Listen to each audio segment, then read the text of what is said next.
I don't think you really had any horror stories or things. I don't think so. The closest you've gotten is telling me about one person, and that's the same story Jack's told me. That's about it, and that's barely a horror story. On the note of maybe hostile environments, sorry if you were there for any of my shouting at Seb yesterday. Oh god. Look, it's not your fault, Ollie, that Seb cannot follow simple directions and plays literal casino games he doesn't understand the rules of. Oh yeah, And then watching him doesn't play read them. mahjong. Yeah. This is what my goodness. Yeah, that's what my birthday streams are always like. It's less about the game we're playing and more Seb playing the mini games and not reading like any of the rules. Instructions. I've never seen anything quite so funny as someone who has no idea how to play mahjong, trying to play mahjong, Insisting on doing so anyway. insisting on doing so, and I have do no clue. not understand that game. I'll be Yeah, honest. He has Nor do literally I. Yeah, no but you wouldn't clue. jump right into it. You wouldn't jump right into it and then try and play it and just make stuff up as you go along and think, I'm making this right decision right now by playing this tile. It's like, you don't even know what this means. You don't know what the hell you're doing. And then it's only after, like, what, the 10th time he fails and loses that he like goes, okay, I'm going to check the rules. Yeah, and we were just sitting there going like, Well, to be fair, last year, he didn't understand that during roulette you could bet on just the colour and not the number. Well, no, he thought that the colour bet was automatic, Oh my god. and so he put his money on a number, and he said, "But that was red." It's like, you didn't bet on red, you bet on 5, but that is red. That's not how it works. Yeah, as though you've got both. And it's Yeah. like, no, Yeah. you have to. Yeah, that's what it's like with Seb. I mean, I think Ollie bought him Yakuza really cheap on Steam, and then he just decided. It was like £4 on Steam. I bought about 5 people for Christmas Yakuza 0 that year because it's one of my favourite games. It was like, play it! And it was my birthday, so he's like, I'll play whatever game you want me to play for a stream. I'm like, yeah, sure, play Yakuza. I'm curious to see how you'll go with that. And again, it's been like, 2 years now, and we've barely got through any of the story.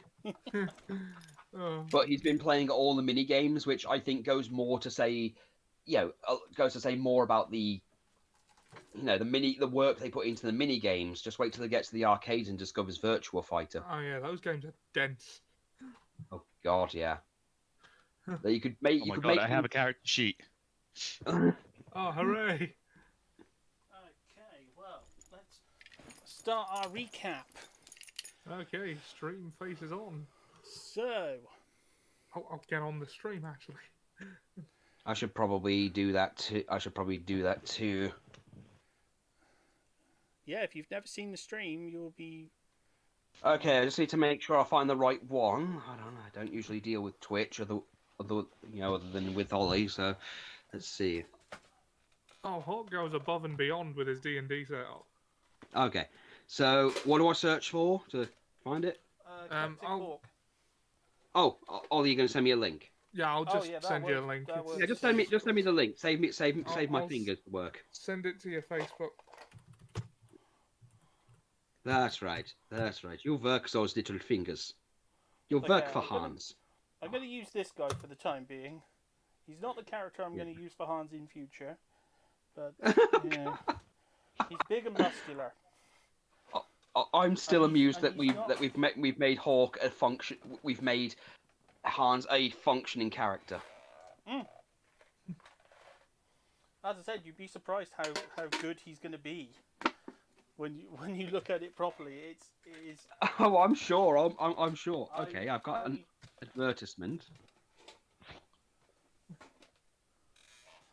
Okay, well, how we ended the last session was the party was immediately running to Obnoxious's aid. The last thing they saw was the building he was in smashing apart,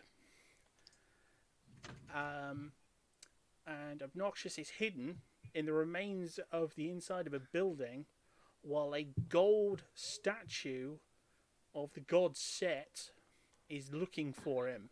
smashing around the building. And so, that is where we shall begin. So, Did we get any XP last week? normal sort of amount of stream. Yes. How much EXP was Fernando worth? Oh, you did take him out pretty fast. I did, but he did have all the same abilities as I did. Oh, right. Okay, No, whatever DM says is fine. 600 okay. for 600 for.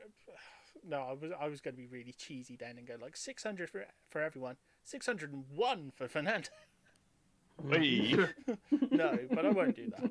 No, I will give you a bonus of an extra 1,000 because you did actually take him out way faster and cleanly, and you played through really well the whole like giving him a proper send off and everything, which was a nice touch. The funeral pyre I've got those and everything. roleplay skills. Yeah. Yeah. So that's why I think I think everyone would agree with that because, as I said, you've got like the guy to help give him the funeral pyre and everything. Nice little cap off to that story arc. Yeah, exactly.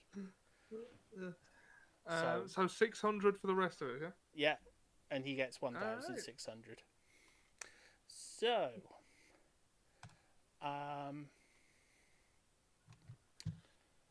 well, the usual thing to start, initiative. 11. 11. I got a 1 for 4. Oh dear. Not a good start. Well, it's better you get your low rolls out now. Yeah. No, you all know me. That doesn't mean anything. Ooh,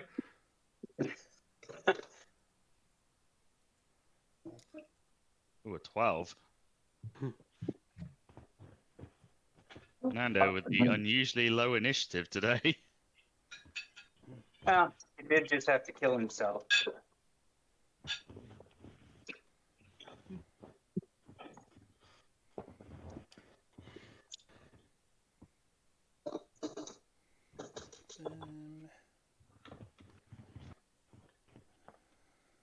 So that will be. But you still won it.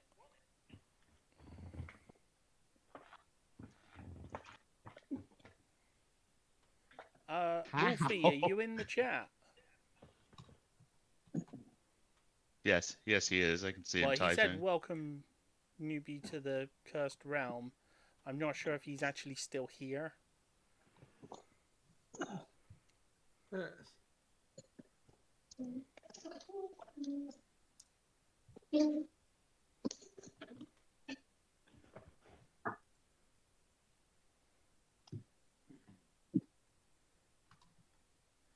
Well, as I said, yes, maybe.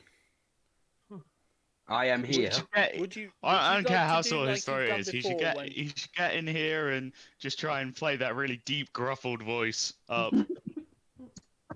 Well, as I said, if you Show want some to, commitment. as I said, if you want to give it a try, and then if your throat gets bad, just go back to text. You know, that would be fine by us if it's okay with you.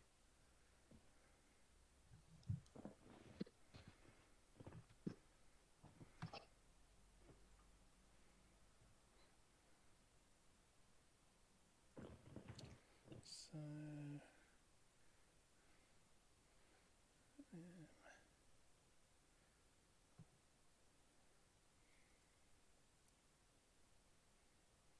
Well, as I said, I will try to be a little bit less asking you lots of questions and things. You know, if your voice is, with your voice being so bad. No expecting long speeches. Huh. Or if that doesn't work, I'll just have Yeah, well, Obnoxious try and do an impression of you.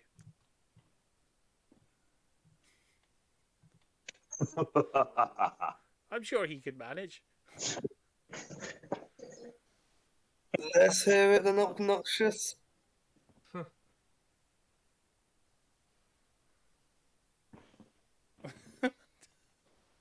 I think I've caught him off guard with that one. I was expecting to hear a sort of a gruffled kind of, hello, my friend. My friend. But Oh, if I'd you have can- tried to sound like a chipmunk.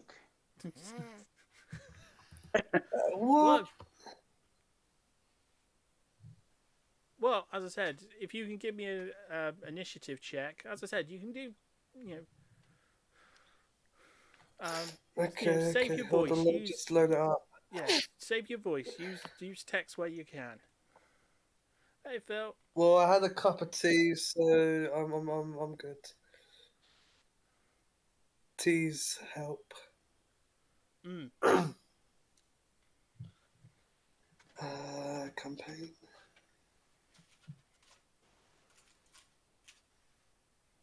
Why no, yeah, that's it.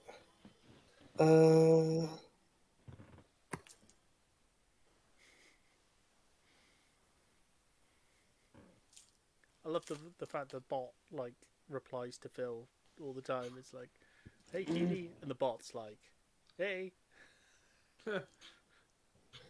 Yeah, it doesn't say hi to me. Well, you didn't Hey, say Phil. hello It's just to the it. bot likes Phil. Yeah, it's Is that what you have to do Mechanical. then? Hi. Okay, that's. The bot doesn't like you, Wolfie. Oh, that's cool. It replies. Ow. Initiative. Wolfie's You know having what, to make Wolfie? death saving rolls I'm gonna already. get and you he back hasn't for Come on, even that got Wolfie, one. you can win this initiative. Oh, the fuck. You did. And You he did win did. the initiative. Wait, what? Oh, man. Everyone Oh, rolled man. really low today, apparently. Well, Dang. I think. Oh, Phil, what makes you say that? Yeah, he is actually ill, Phil. He's pretty sick, from what I've been hearing. I'm trying to keep it quiet, but my secrets always get revealed. Will this actually come up? It worked, but I'm not gonna have him go to the front of the queue. Our secret character. No, I don't mind. Make me suffer. I don't mind. No, I he's can our, take no, it. he's I'm our a secret man. character. He's not here yet. Because Wait, we got I another wasn't member sure as if his well? dice roll No. would actually work. Because he's not actually assigned to anyone, so I wasn't sure if it would work or not. it did. Yeah. So I can do the dice rolls.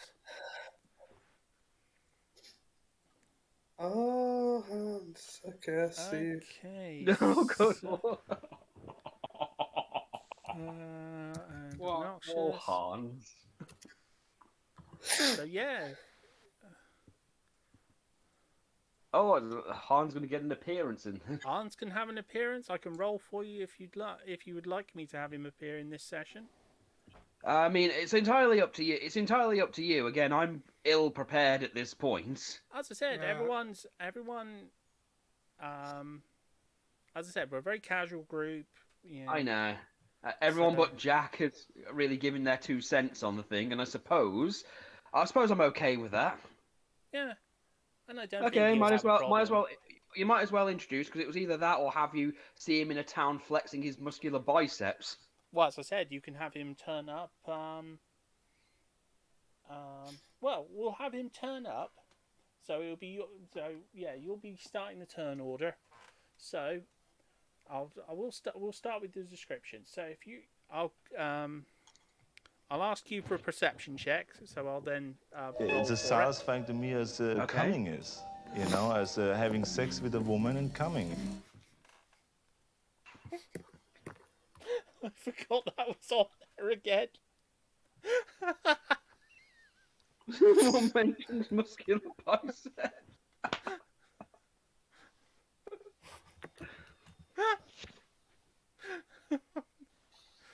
Okay, so I just got to roll this perception check first.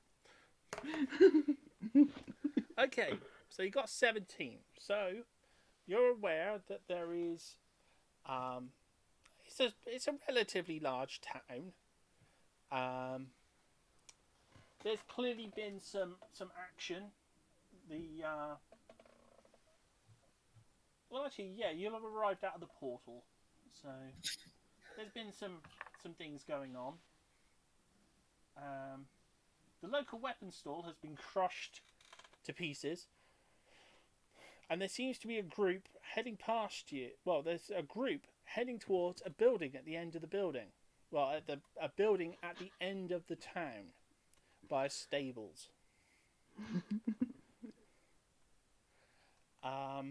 Would you like to follow them?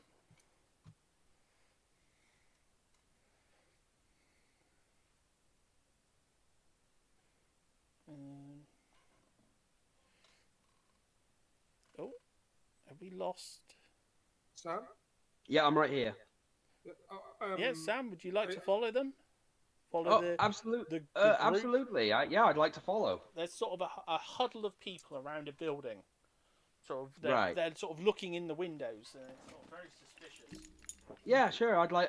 I'm curious. I'm game. I'll have a look. And there's a lot of noise from the building. Right. A lot of smashing of furniture, and so something's clearly going down in there. So there's a right old hubbubaloo going on in there. Yeah. So like a fight or something. Yeah. Ah. And everyone else is just watching, you say? Well, they can't get in. The last thing I did last session was hear that Obnoxious was having trouble with something and scream, "Obnoxious is in trouble!" and run off. I suppose if there's a hubbubaloo and no one can get in, is there something like a window or like a door or something? Yeah, there's a door. Okay, and it's just blocked. It's barred on the inside. I see, and I'm trying to think if it would be prudent to try and use my frame to smash it open. Yeah, you could do that. You could try that. Okay, I will try and use my muscular bicep, my bulging muscles and massive frame to charge into the door and try and smash it open. Okay. This is gonna fucking fail in some way. I can just feel it in my old bone.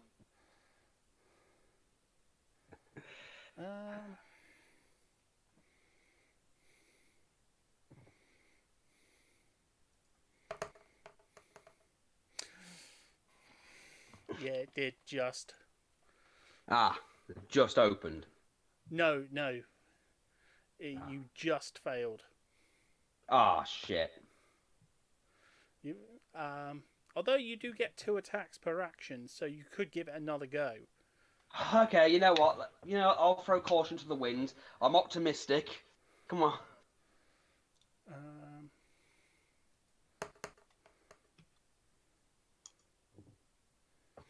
I'd say after the first attempt, combined with the second, you have got the door open a crack. Enough that maybe another blast would open it, or enough to like pull it open or something. It's like it's still barred. It's you've broken the bar on the inside, but it still needs just a little bit more just to get it open. Thank you, muscular stranger. Then I suppose the only sensible option would be to try again. Go that a third time's the charm, so they say. You can't this turn. Okay, I'll wait for the next turn then. Okay, so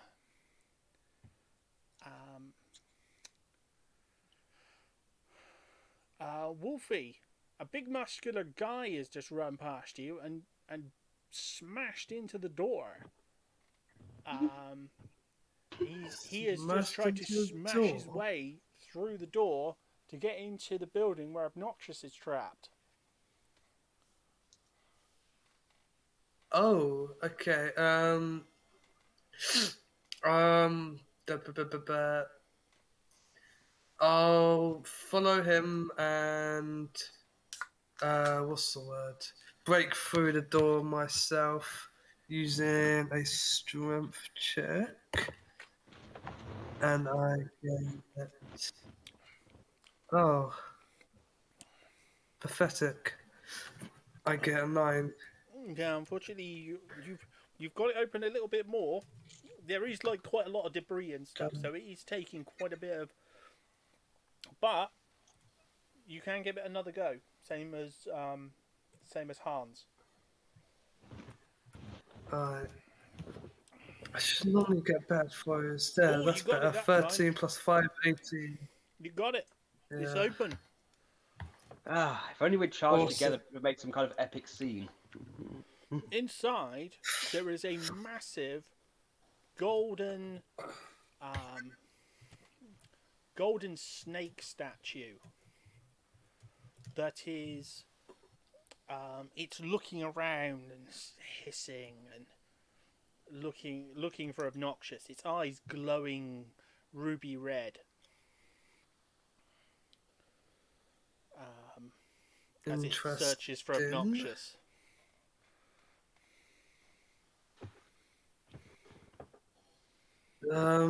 Does it speak English then? Does it? It's not at the moment. As I said, it's clearly sort of very occupied with what it was doing. It wasn't that fussed with you at all. And where's Obnoxious? He's hidden. So you can't see him. Where's he hidden? He has a giant golden snake trying to kill him. In close proximity. Oh, he's right. Okay. He's tucked away, like under debris, and like right. he's not going to be making a sound. I mean, this am thing I could able literally crush him to death. Am I able to do what's the word? Intimidate this snake being, or do I have to wait until my next turn again? You'll have to wait until your next turn, but I wouldn't suggest trying to intimidate it. Mostly due to the fact that its sheer weight and stuff, it could also crush you to death. It's, as I said, it's a giant statue of a snake god. It's not really something you can intimidate. Okay. To answer your question, Phil, I'm drinking Watermelon Monster. My usual that sounds good. poison for when I've had a long day at work.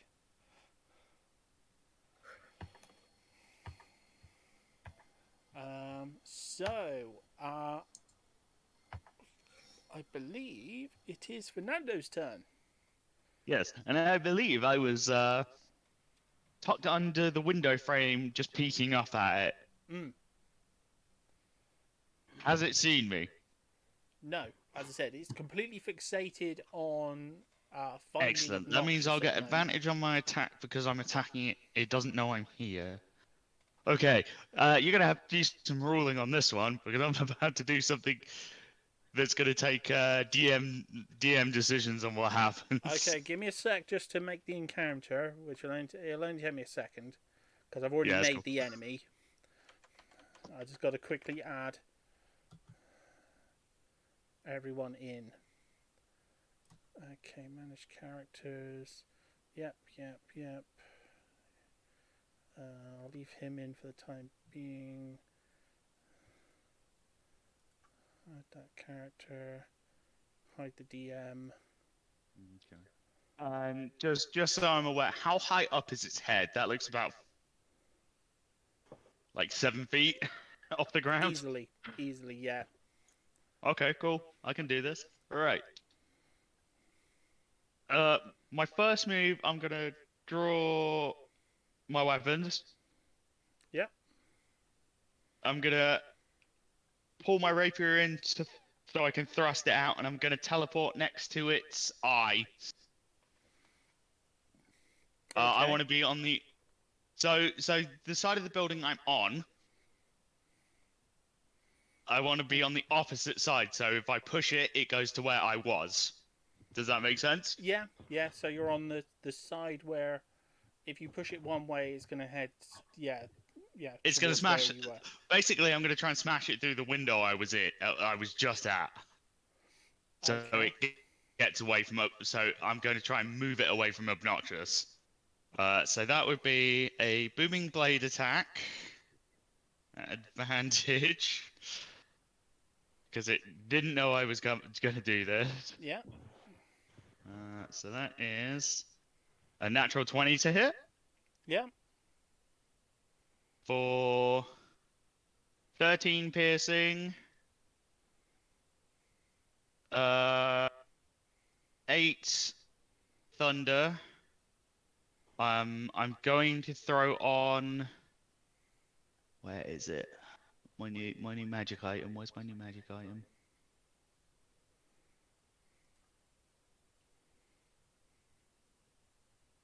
I'm gonna use Blood Fury Tattoo to give it an extra 46 necrotic damage.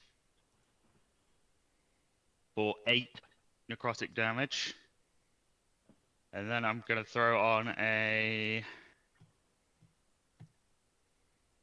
Bardic where is it? A flourish, which would be a mobile flourish, which will push it and do damage. So it takes an extra 7 damage and is pushed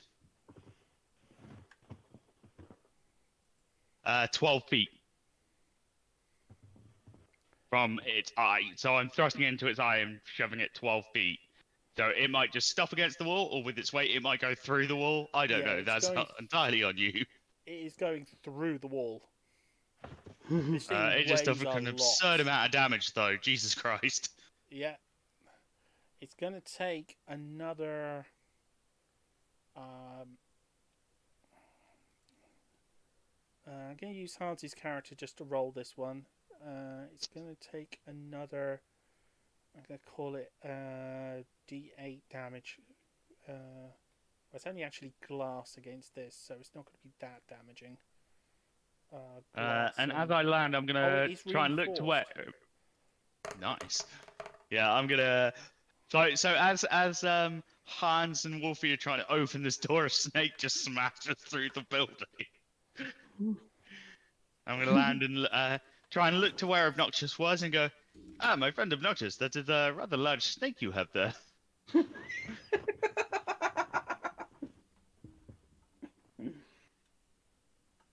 I'm still pretending nobody can see me. And that'll be my time done. I feel I've done enough. As I just crash through half a building. Through this wall, and it's out on the street. So I just did that anime style, just teleport next to it and thrust a rapier so hard that with the thunder damage that it just flew out of the building. To be fair, at least you didn't start it with a nothing personal thing and make it a whole edgy thing. That wouldn't be very Fernando. Yeah, Exactly. That's not very Fernando. No, that's not very Fernando. No, Fernando's Fernando's more a burn a woman's car to get her out of the building so he can take over her show. Finally, someone who knows who Fernando is. Yes. He is God, he is a joke. He is a joke character based off the joke of what happens if you make him in D&D. So I made a character and then I went, I like this. I'm gonna actually make something decent out of this. You know what? I respect that. I really respect that. Definitely beats Bucket the Traveling Dickhead and General and Colonel Detective Skeleton. And Hawk will tell you how much of a nuisance this character's been. No, it's not been a nuisance. Nuisance, he sounds wonderful. That's the thing. Well, thank you. It certainly makes all of the XCOM streams all he's been doing make more sense. Yeah, I have Fernando in the squad. Oh, do you? And he asks me to do Fernando impressions or something because I'm the only one who even knows who the fuck Fernando in Grand Theft Auto even was. He does have a bit of an edgy backstory to him, but I figured that would balance out the light-hearted nature of the character. Well, you've got to have you've got to balance it out. Oh.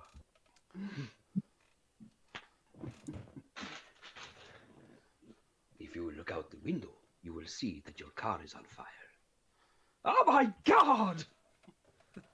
I'm sorry, but I cannot stand women giving terrible advice. But I do love the women. My personal favorite, you sound like the kind of man who sucks his own thumb. How do you know? Fernando that knows everything. It is very sexy.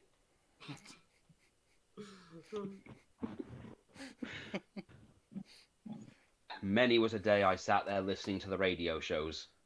I swear, I think I did the entirety of Vice City Public Radio on a school trip at one point. So you joined this campaign one session too late. You would have been perfect to voice fake Nando. Fake Nando? Oh, too bad. We could have had a proper Fernando sort of face-off. But the worst part is you couldn't do the evil trope of it. Like, he's clearly evil. Look, he's got a mustache. Because he is evil. He has a mustache. Fernando has a mustache as well. Do you even pay attention to any of your teammates? Fernando has a glorious mustache. Sure I do. Fernando just had a purple jacket. Oh, God. A fake jacket. He had a purple jacket instead of a pink jacket. And let me guess, he's wearing fake leather instead of regular leather and doesn't have any chest hair. No, that was the only difference. He just had a different colour jacket. He just had a different jacket? Yeah. So he's just a he palette just had a different swap. colour jacket because in his mind, purple made him look fantastic. So he was just trying to be a Latino prince? Yeah, basically. Oh, God. It's like... You know, and Fernando wore purple at one point for a little while as well, so... Oh, lordy. The most difficult part Fernando had about it was the fact that fake Nando kept turning up in towns before him, so every time he went anywhere, everyone was like, oh, it's him! Fernando's back! Which kept upsetting certain party members who were like, oh, everyone knows who Fernando is. Like, every time we go anywhere, they're like, it's Fernando. Okay. Well, let's keep going because we've got this snake to wrestle. So, Obnoxious, it's your turn. Alrighty. Oh no, sorry. Snake... I mean Richter, it's your turn. Sorry, Obnoxious, I jumped the gun on that one. Okay. Right. So, am I within striking distance of the snake? Yes, it's like jumped out in front of you. I just have forgotten to move your miniature to the point where you're actually in the same fight. Right. I thought I moved everyone up there, but apparently I left some people behind. Right. Well, I'll have seen Fernando attacking it then, so I've clocked that it's an enemy. Yeah. Is the snake statue considered a construct? Yes. Brilliant. I get +2 extra attack to attack and damage rolls then. All right, I'm going to come at it with the mace. Go for it. Roll to hit. 17. Well, That's 19 him. plus 7. That's a 26 to hit. Yeah. And, all right. So damage. That's 8 on the thing plus the extra 2. That'd be 10 bludgeoning damage. Yeah. Roll to hit with the second mace. 12, That's it. they're Oh, 14. no, it's him. It's him. It's in. Okay. Yeah. Right, rolling for damage. 7. That would be 9 if it's an 9. extra +2. And screw it. I'll try with my third attack as well. Rolling to hit. 13. 13. Yeah, that's him. All right. Rolling for bludgeoning damage. 12.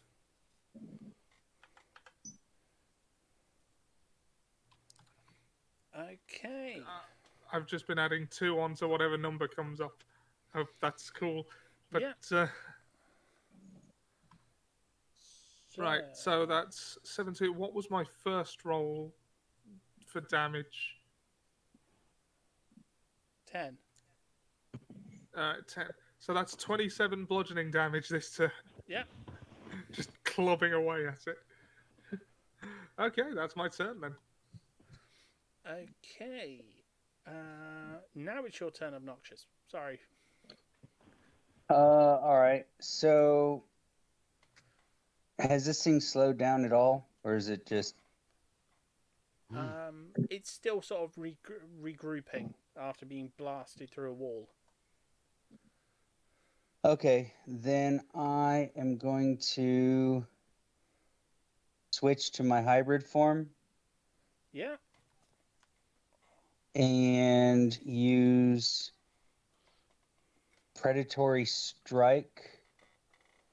So essentially, I'm going to come out of come at this thing straight on head, just charging straight at it.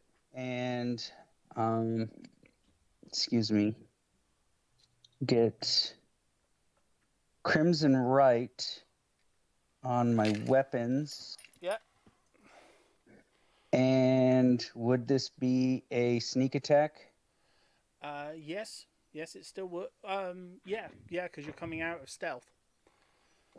Okay, so I will use predatory strike first.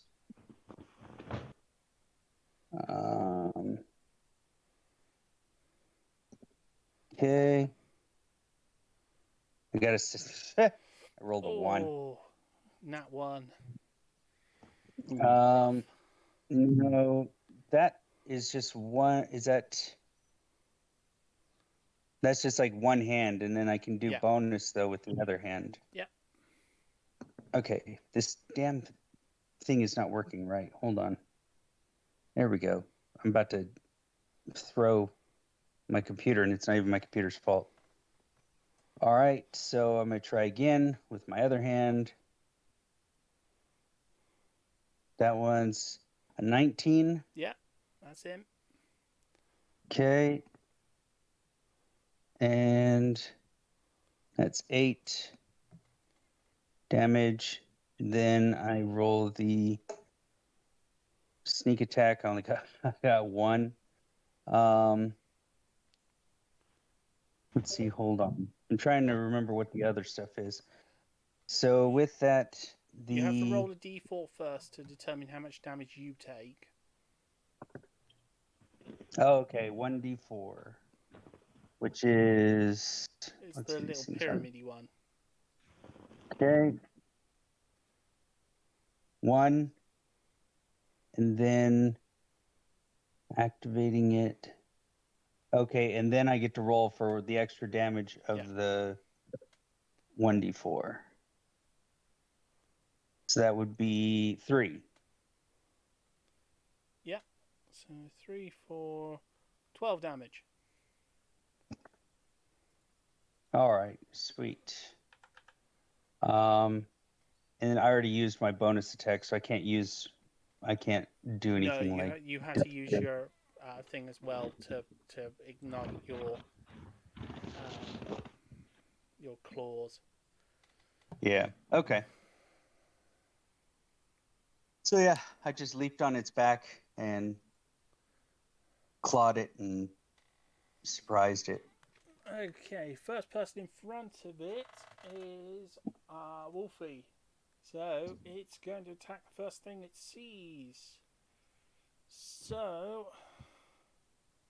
It's going after Wolfie with its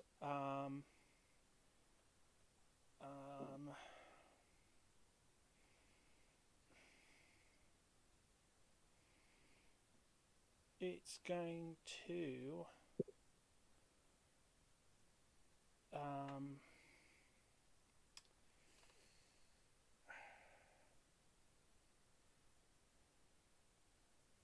what it's going to do is it's going to bundle forward and it's going to slam both Wolfie and Richter into the building as it tries to get past.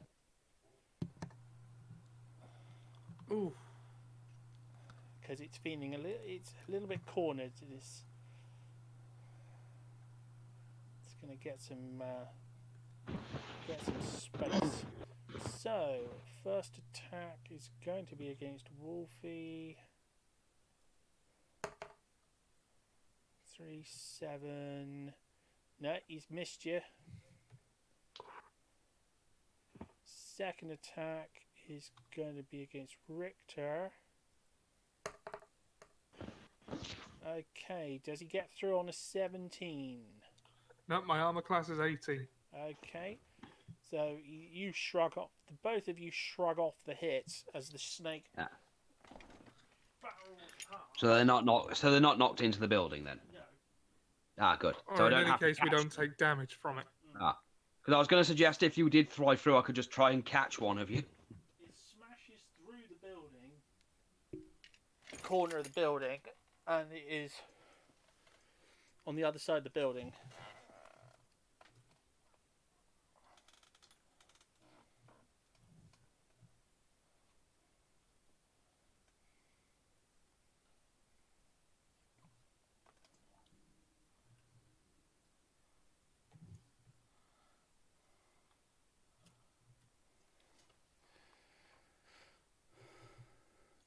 Okay. It has just, as it has just moved away from,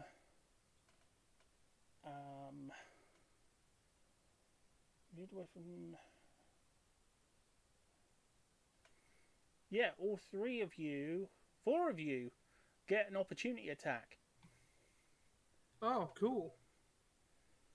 So we'll start with Wolfie. You get your opportunity attack. Marvelous. I wonder what snake tastes like. It's kind of gold. Anyway, Quite nice, actually. I'll transform into the wolf so I can do higher damage. You can't do that. Not as a at this moment. You already did that anyway. Did I? Yeah, oh, you okay. did that last session. Yeah, you started this session in wolf Right. form. Okay. I don't think you ignited your Crimson Blade, but you won't be able to until your next turn. Yeah, I was wondering about that. Alright, then I will do my predatory strike. Yeah.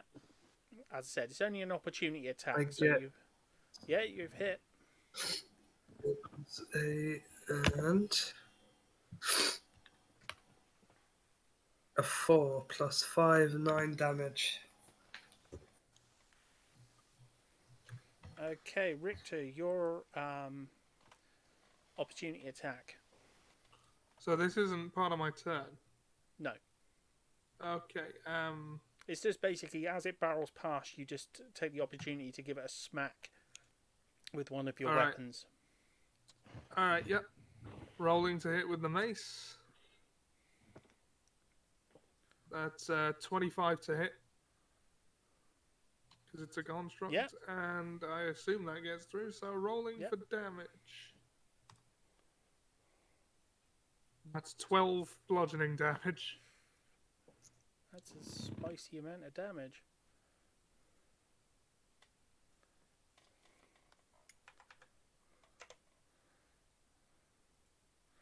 Okay, Hans.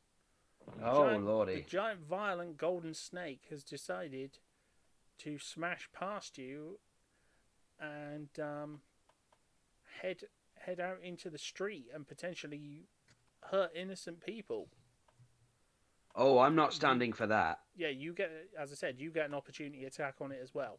Okay, so I've given you 2 weapons. Oh. I've given you a battle axe and a longsword. I think it would be. I'm going to summon my inner Escanor and use a battle axe. Yeah. So a strike with your battle axe. Do you want to go one-handed or two-handed? I'm gonna go with. Let's see. Two-handed does more damage potentially. You what? Two-handed does more damage potentially. Yeah, two-handed do more damage. I'm gonna go two-handed for now. Yeah.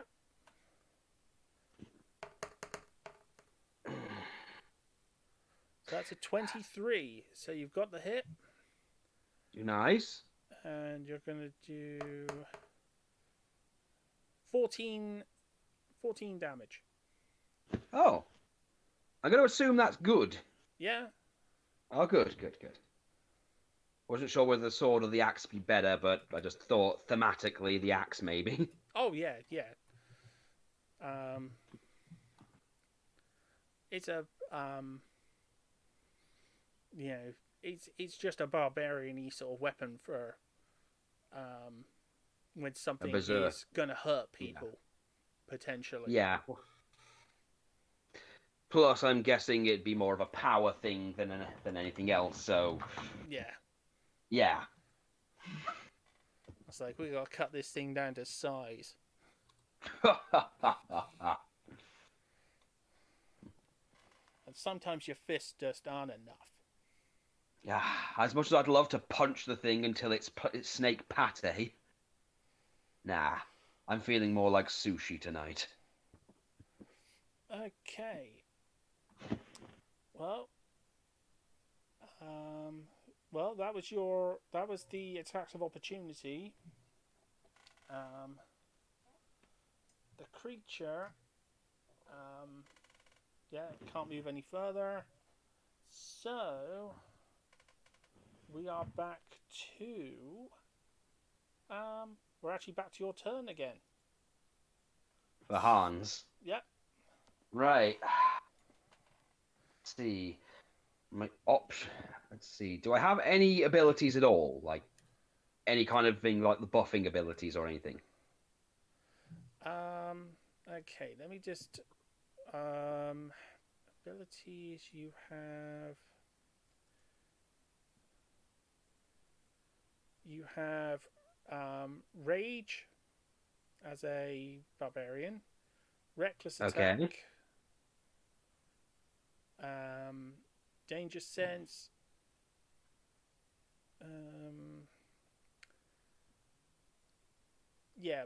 When you enter a frenzied rage, you can choose one ally 30 feet of you that gains hit points, but you have to be in a frenzied rage to do that.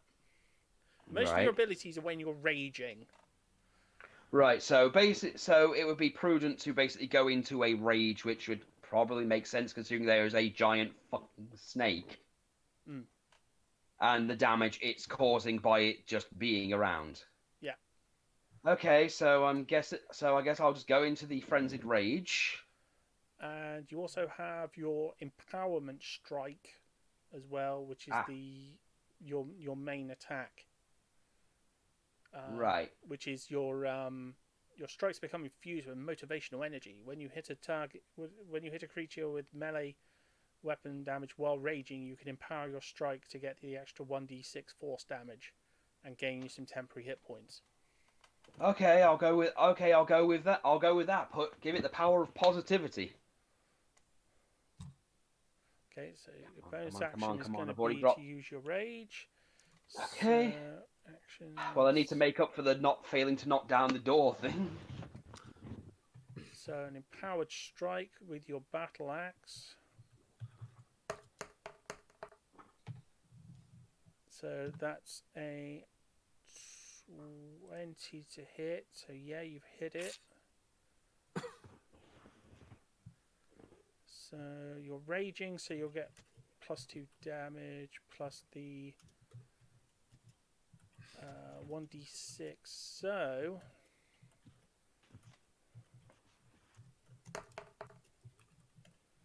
6 motivational damage.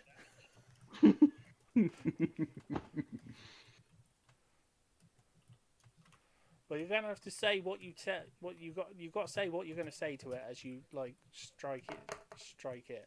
Okay, I've got to think of something for positivity. So 16 damage. Okay. So I suppose I'd be smacking it while let's see, something positive. Now I'm on the spot. It's a little difficult to think.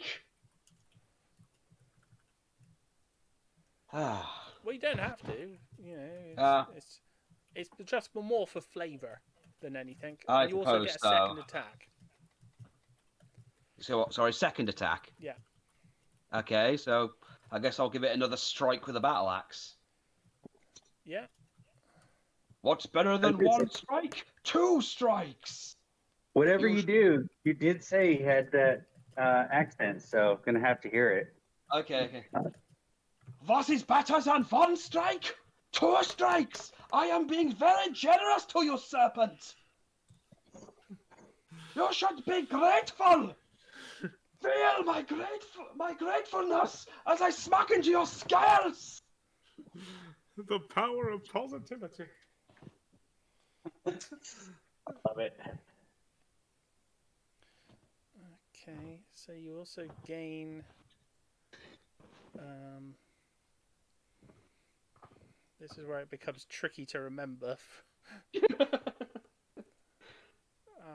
The hand giveth, the hand taketh away.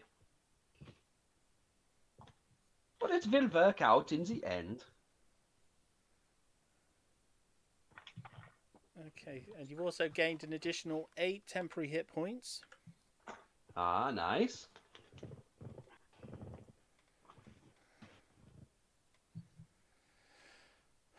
And it's taken 14, 22, 28, 30, 42 damage. Ooh, Yes, 42 damage. nice. Oh wow, that is Oh no, quite a hit. sorry, I miscalculated. Sorry, I added your Okay. I added your previous one to it. So Oh, okay. I'd say that's quite a lot. 16.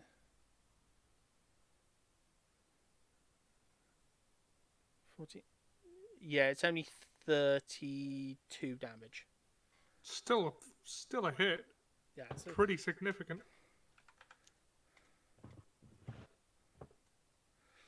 okay. So, That's right, Ollie. Look on the bright side. That's Wolfie, still it's your a turn. fair whack. Oh, yeah. You must look on the good side of every single attack. He's going to be interesting when you get to know him and you actually get his buff. Oh, God, yeah. Right now it's like, oh, thank you, Mr. Muscular Stranger. Because at the moment you don't get his buff because you don't know him to accept it. You've what got you're to be saying a is- willing participant in his TED talk. So we don't yet know Hans well enough to be in the buff around him, is what you're saying. Yeah. Yes. You have to. You And the have to first know. part, I mean, as I why said, do you you think have I to watch still... his TED talk before you can get the benefit of it. Yes, why do you think he's still wearing his t-shirt, his shirt? He's still clothed. You cannot see his biceps yet. You have not earned that right yet. But you that's will. the one thing. That's the one thing I haven't added to his thing because I wanted to check with you first. Did you either want him to add to a little bit of humility to him? Would you like him to? Because I had this idea that he has an item, which is like a totem of Positivity. yeah, and it has the effect of granting mending and also prestidigitation so that he can clean like a magic sponge sort of thing he can use to repair and sort of repair his clothes when he rips it in half and stuff. Yes. But he can only use it once a day, but he never Yeah. uses it because he's too wholesome. He would Yeah. rather have a little sewing kit and stuff and manually repair his armor each night.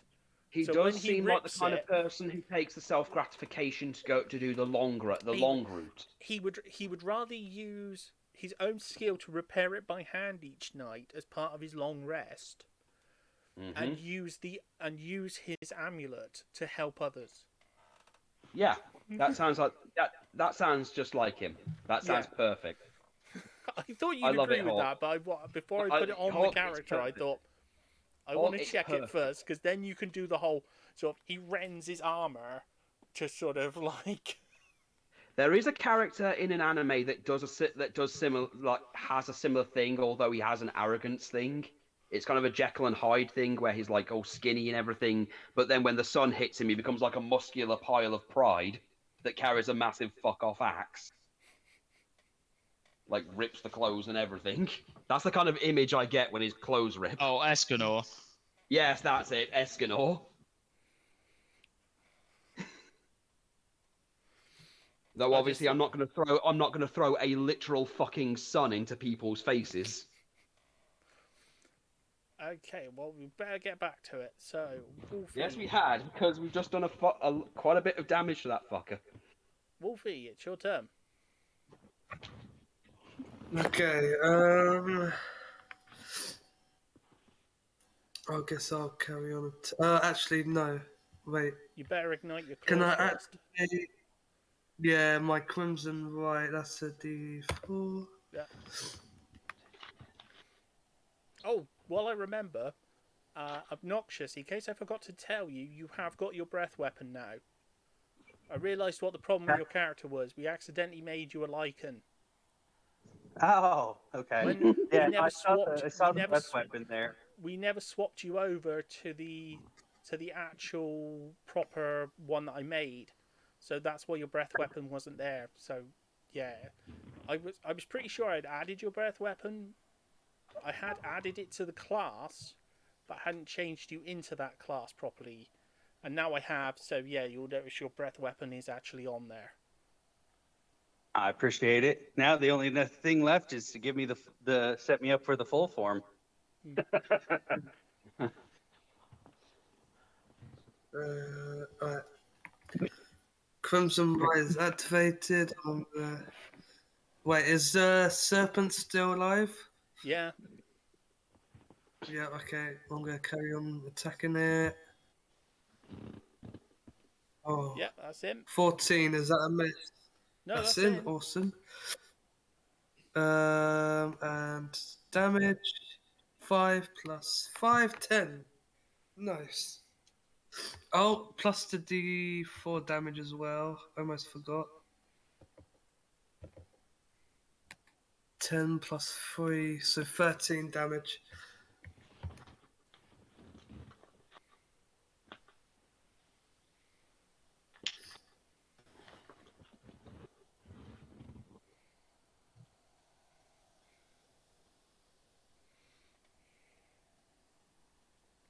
So that's D10 plus 3. Yeah, 13 damage with your first attack. Nice.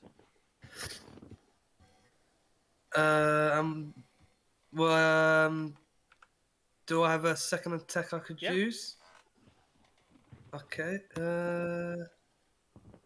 12 plus 8, 20. Nice. With 1 damage. Oh, lovely. Plus D4.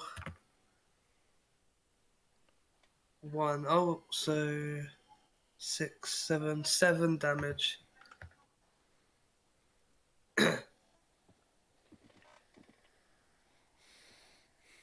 Okay, so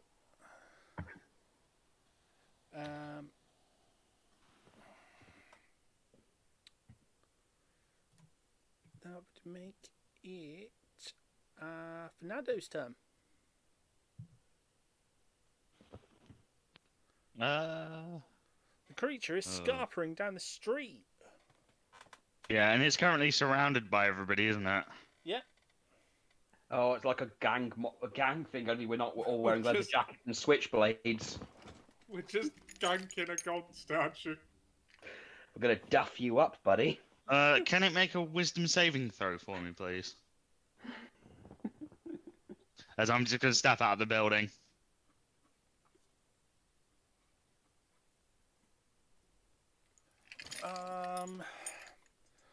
Why? What are you doing? I'm gonna try and slow it.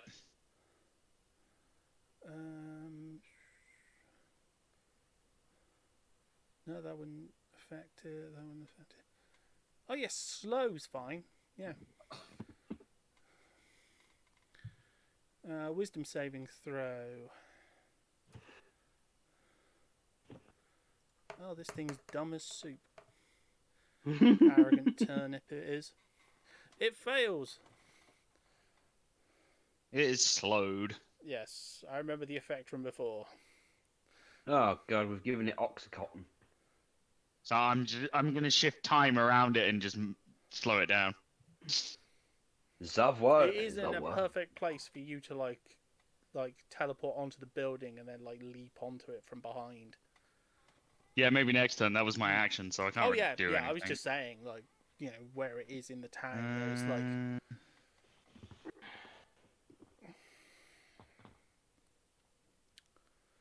Okay. So... And I'll use my bonus action to.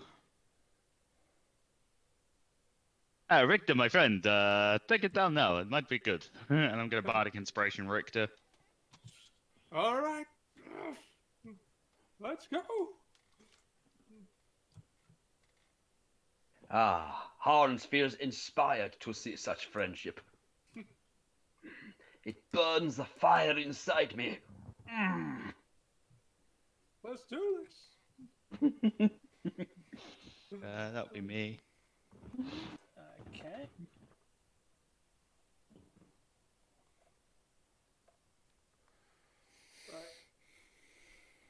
So this bardic inspiration is an extra D4 on an attack roll, right?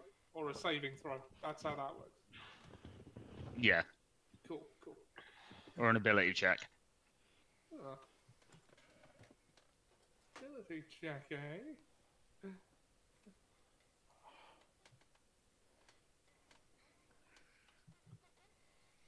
Showing the support for Wolfie. Yeah. Sorry, what? Showing the support for Wolfie while he's sick. Who? What? We're in the wolf pack. Oh my god. Oh my Hey. god. Ah, that's what my wife calls me.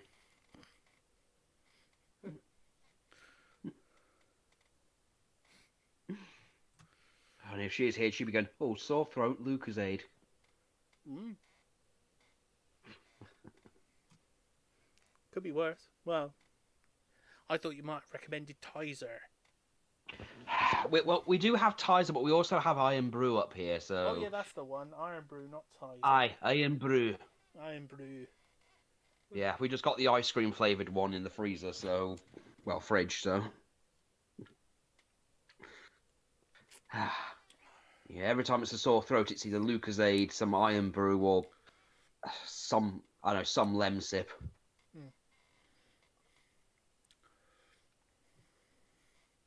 So, Fernando's done his turn. So, Richter.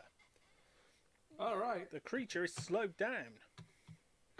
Oh, so Fernando's just cast bardic inspiration on me. I'll just nod in acknowledgement and charge the creature. Roll into hit with the Mace of Smiting again. Nice. Bring in the pain. 21 to hit. Yeah. Dirty 21. Right, let's and 9 bludgeoning damage. And you know what? Second attack. Rolling to hit. Oh, that was so close to a crit. It just rolled away from an answer. Alright, That's 17 to hit. Does that go through? Yeah. Yeah. You know what? Let's see. What spell slots do I have? Take a look. I'm going to activate Divine Smite level 2 and bonus action Thunderous Smite with a level 1 spell slot. It's going to be a fair whack. Oh no! You can remember, do it, remember those You ones? can do it, Richter. You can do it, Richter. I believe in you. Thunderous Smite you have to do before you attack. Oh, right, okay. No. So it's on your next attack. Yeah. Okay, well then I won't bonus action Thunderous Smite this Oh no, turn, it's a good one to power up before you attack. So, do you think I So should it'll do be it ready now? for next turn. Okay, alright, Because so... effectively you could power up one Thunderous Strike on one weapon and the other Thunderous Strike on your other weapon. Then you get double. That is good. Would I need to use 2 bonus actions for that? Well, yeah, you'll be using the bonus action this turn to power up one, the bonus action next turn to power up the second one. Oh yeah, cool. Yeah, I'll do that. Oh. Alright, Divine Smite. You can expend 1 spell slot to deal radiant damage, 2d8 for the first level. So that's 3d8 radiant damage, but first, bludgeoning damage. Oh wait, can I do necrotic damage on... yeah, I can, Yeah. can't I? I'll activate my Blood Fury tattoo as well. Because I have one of those, I just Okay, remembered. so 7 for 9 from that. That's 4... Hold on, like, all... Start rolling up your damage, otherwise we're going to lose track. Okay, so... Right, Blood Fury tattoo is... I'll use a charge.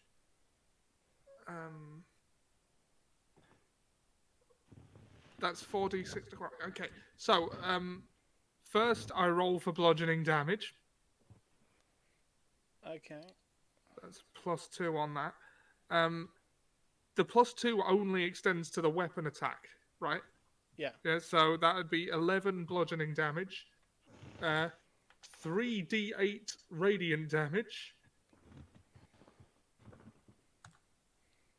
for a total of 16.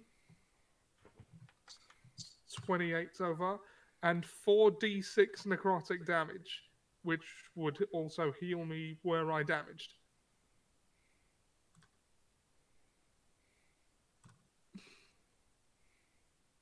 And that's 13.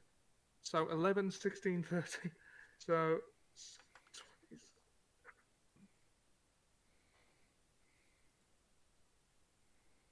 That's 40 damage total. Nice. Very good. You are getting better. And I've used my bonus action to charge Thunderous Smite on one weapon. Yeah. That's my turn. Okay, so it is now Obnoxious's turn. All right, so I'm going to let's see. Am I still attached to its back? I can't remember if it shook me off or moved. It moved, so probably Yeah, shook it me off. moved. All right, so I'm gonna fly up in the air and come down on top of it using my breath weapon. Yep. And it's a nat 20 for 25. Ooh, very nice. And oh, jeez, there's dice everywhere. 28. Oh my goodness. And as I'm going past it, after doing that, I'm going to... There's a freaking airstrike on it. Yeah, pretty much. I'm going to use Predatory Strike again and just whip at it with a claw on my way past after blowing it over with fire. And that's... Oh, that's a 10. Don't think I got it. No, not quite. You just sort of And- snicked it as you went past, like almost like a teasing thing after. All right, and I I'm just will. picturing I'm not just hovering in front of its face and just lightly slapping it. Or tickling its nose like some Bugs Bunny cartoon.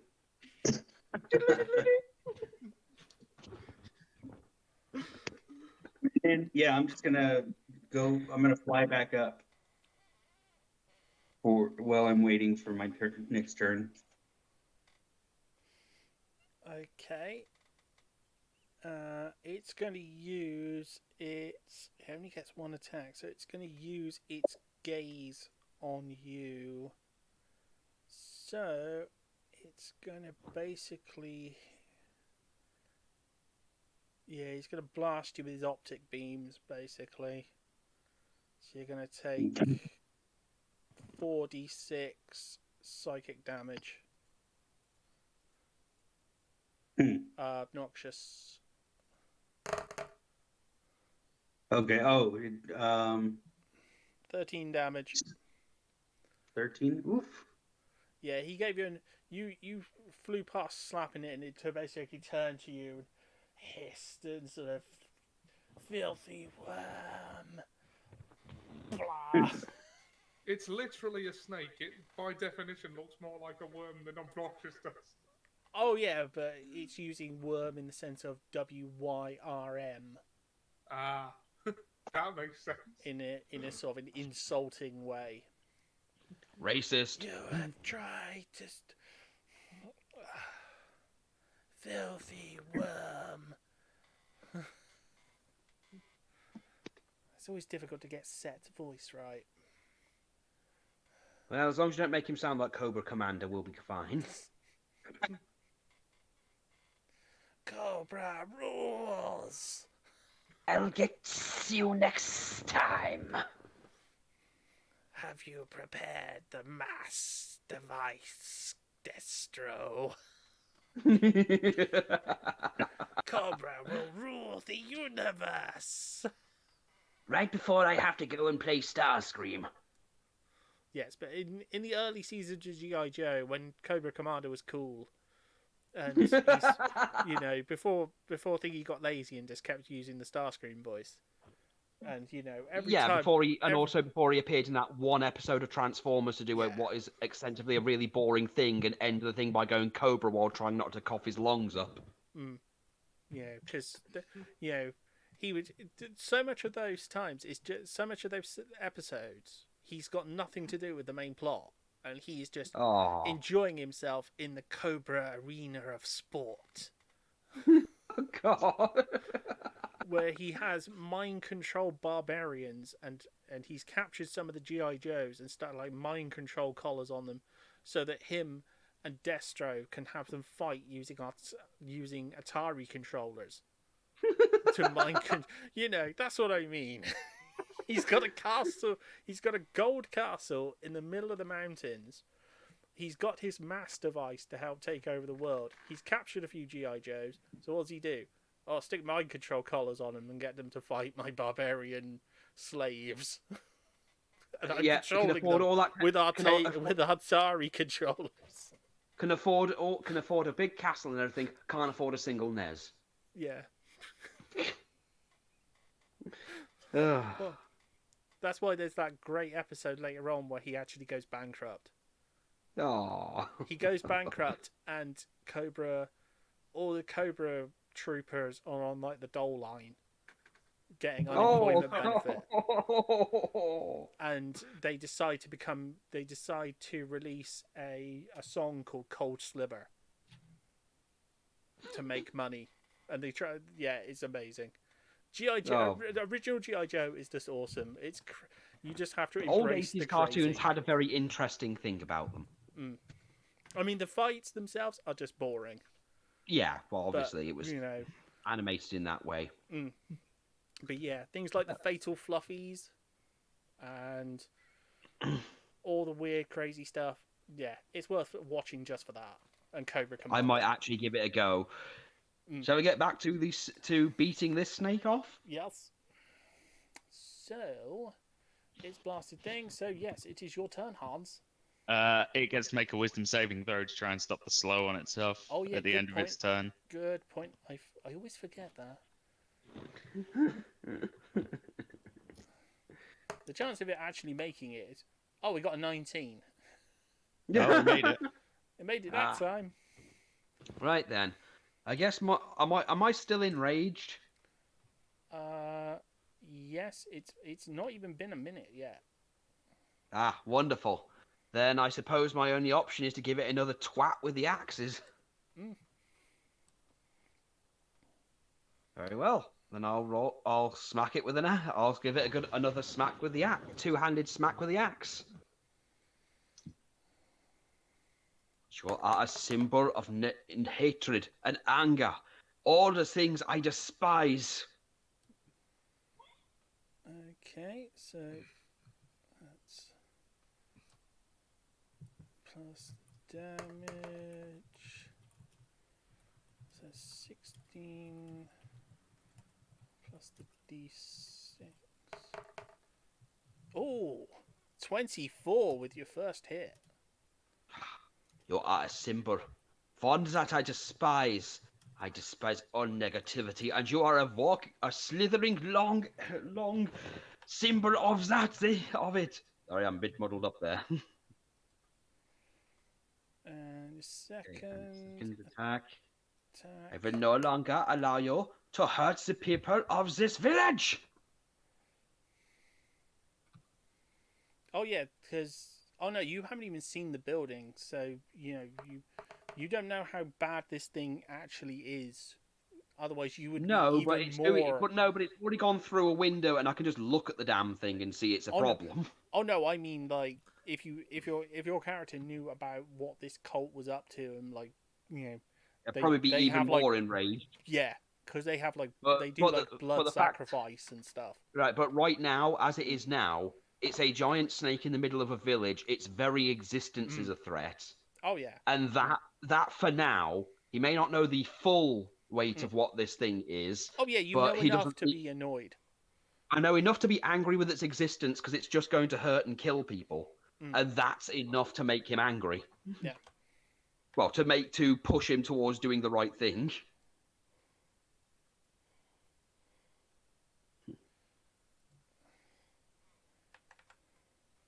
So yeah, he would see it as a threat to the people around the village. Okay. So, Wolfie, it's your turn.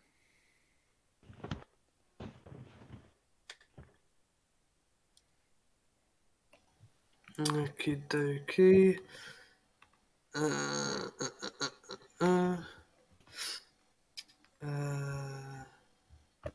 Toy strike. 22. Okay, that's good. Plus. Is that a 9 or 6? Oh.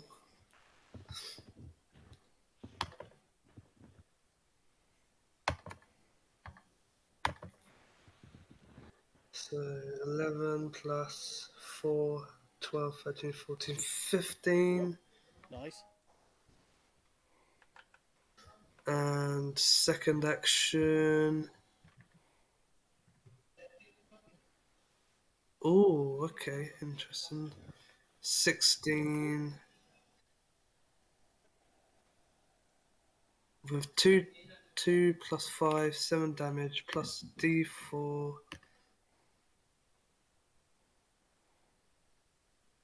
7, 8, 9, 10.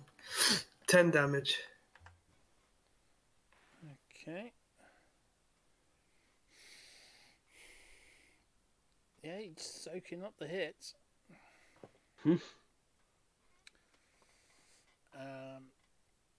So I just want to rip him to shreds and eat it. You can't eat him. He's made of gold. Fair point. We can sell him.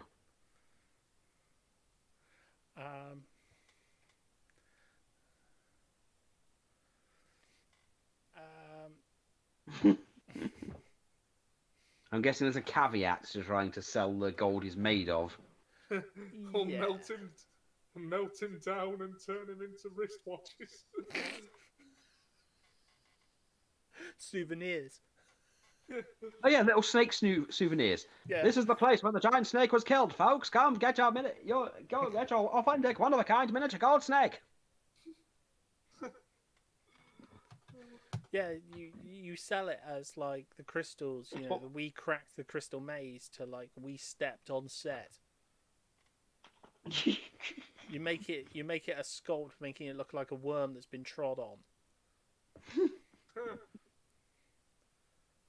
So it's like, yeah, we stepped on the snake.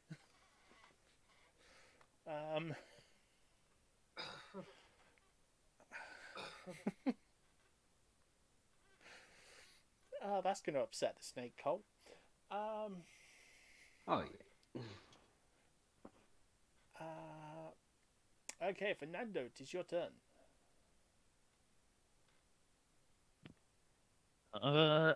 Yeah, I'm gonna bonus action teleport on top of its head. Yeah. I would put your mini on there, but I do not wish to risk Fernando's blade. I do not wish to snap it off. And then I'm just gonna thrust down into its head. And blue tack just isn't an option right now. No. Oh, natural one. Oh. Oh. Oh no. So you teleport on top of it, and you sort of go to poke it in the head, and your blade sort of doesn't really go between his annoying sort of eyebrow area, and just sort of goes boing and bends a little, like. Oh god. Springy. I'm done. You sort of got a tough spot.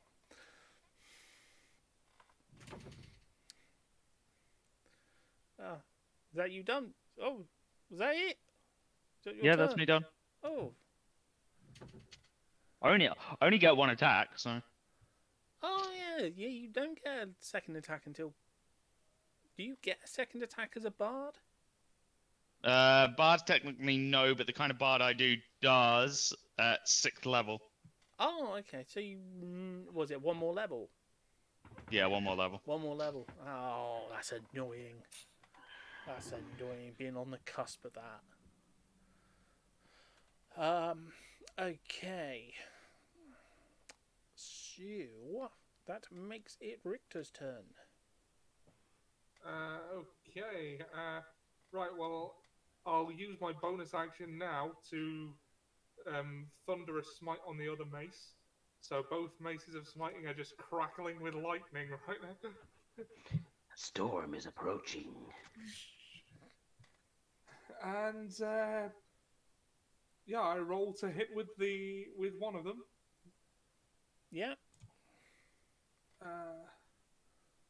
26 to hit. That's in. Right. You know what? I got enough spell slots. I will use a level 1 divine smite with this hit. And yeah, screw it. I'll do the Blood Fury tattoo again as soon as I find it. I suddenly think Richter is going to like pull a lot of damage out. Yeah. Whatever brings the snake down. Right. So, level 1 divine smite. That's 2d8 radiant damage. But first, let's roll for damage on the first hit. That's 8 bludgeoning damage. Yeah. 2d8 radiant.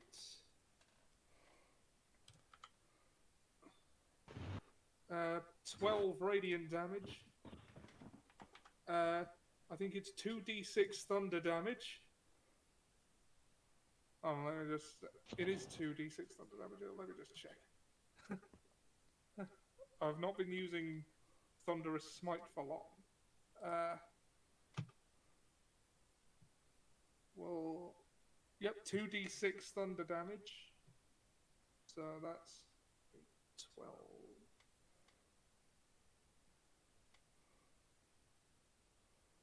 Extra 3 thunder damage. That was a bit of a bad roll. And 4d6 necrotic damage.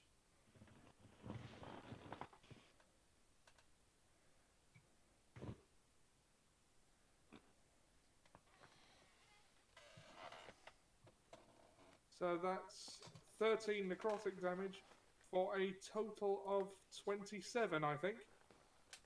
I just need to determine one thing. Once I find it.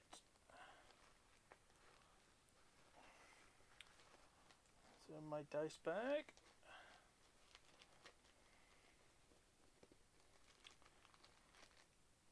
No, that's normal d6. Normal d6. Ah, there we go. Scatter dice.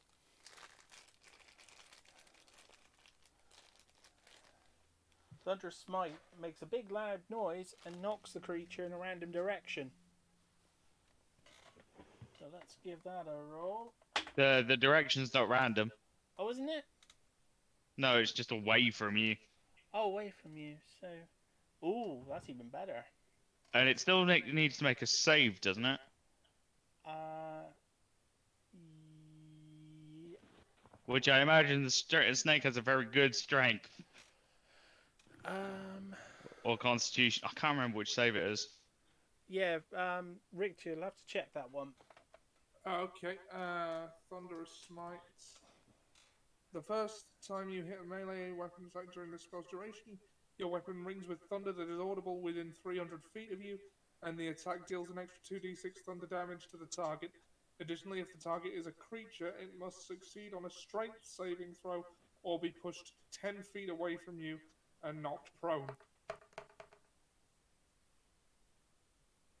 It got a 12, which I think the DC for that is 13. So it fails.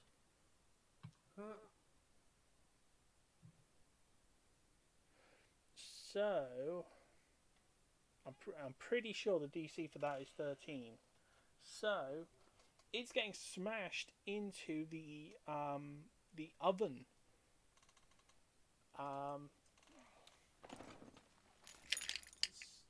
The thunderous smite smashes the creature into the town's massive oven, and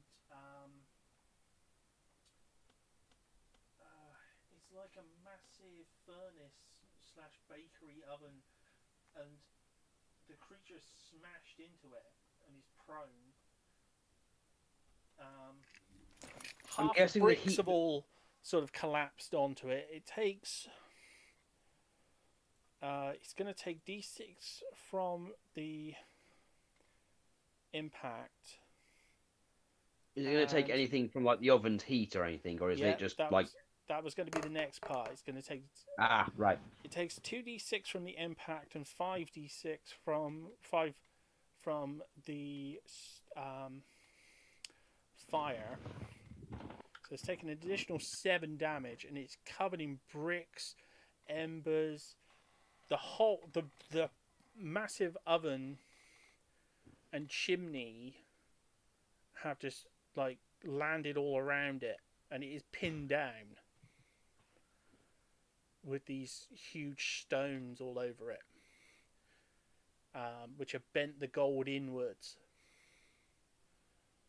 Oh.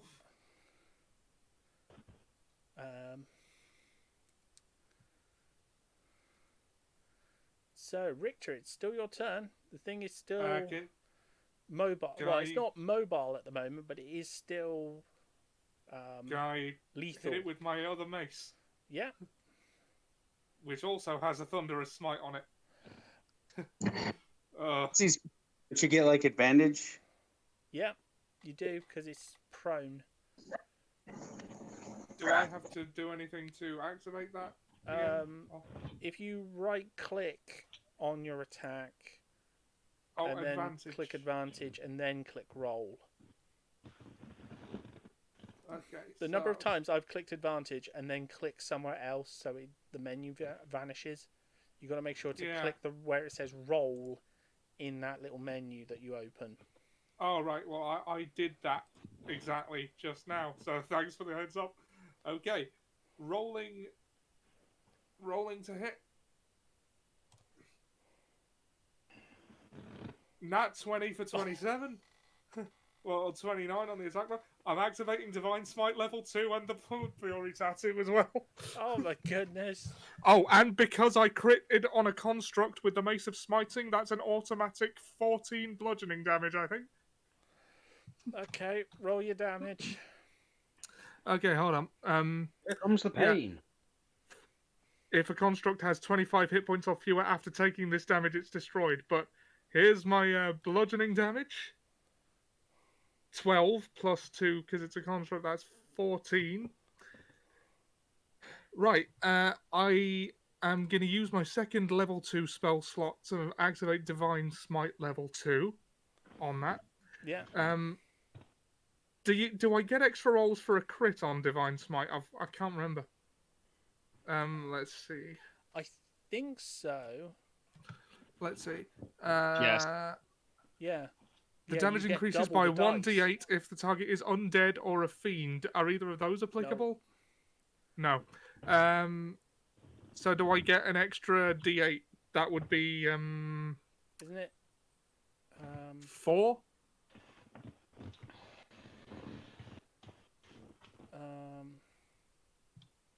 Yeah. So I roll 4d8 for radiant damage.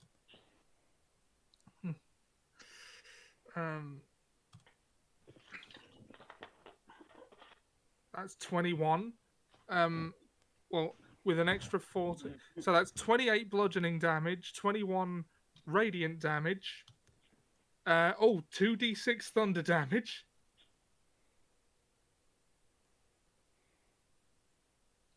Which comes to an extra 5. And I'm gonna activate the Blood Fury tattoo one more time. For 4d6 necrotic damage.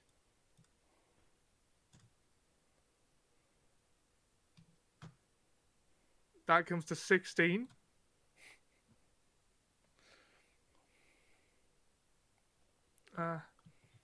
Okay,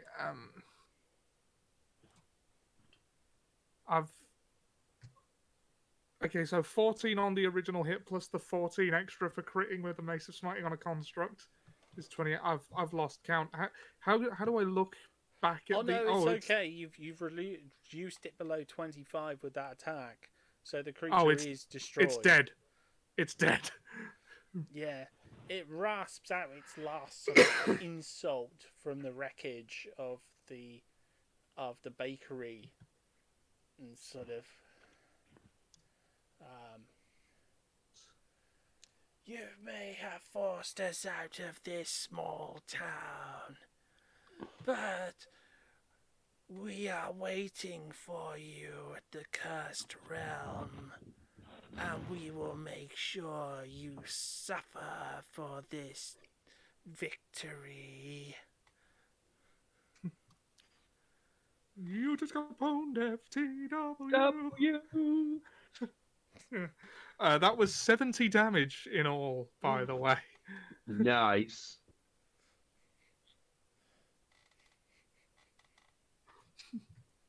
I think that's a new record. As the creature sort of breaks, as the creature is destroyed, it sort of breaks apart, and you can see that it's basically just like a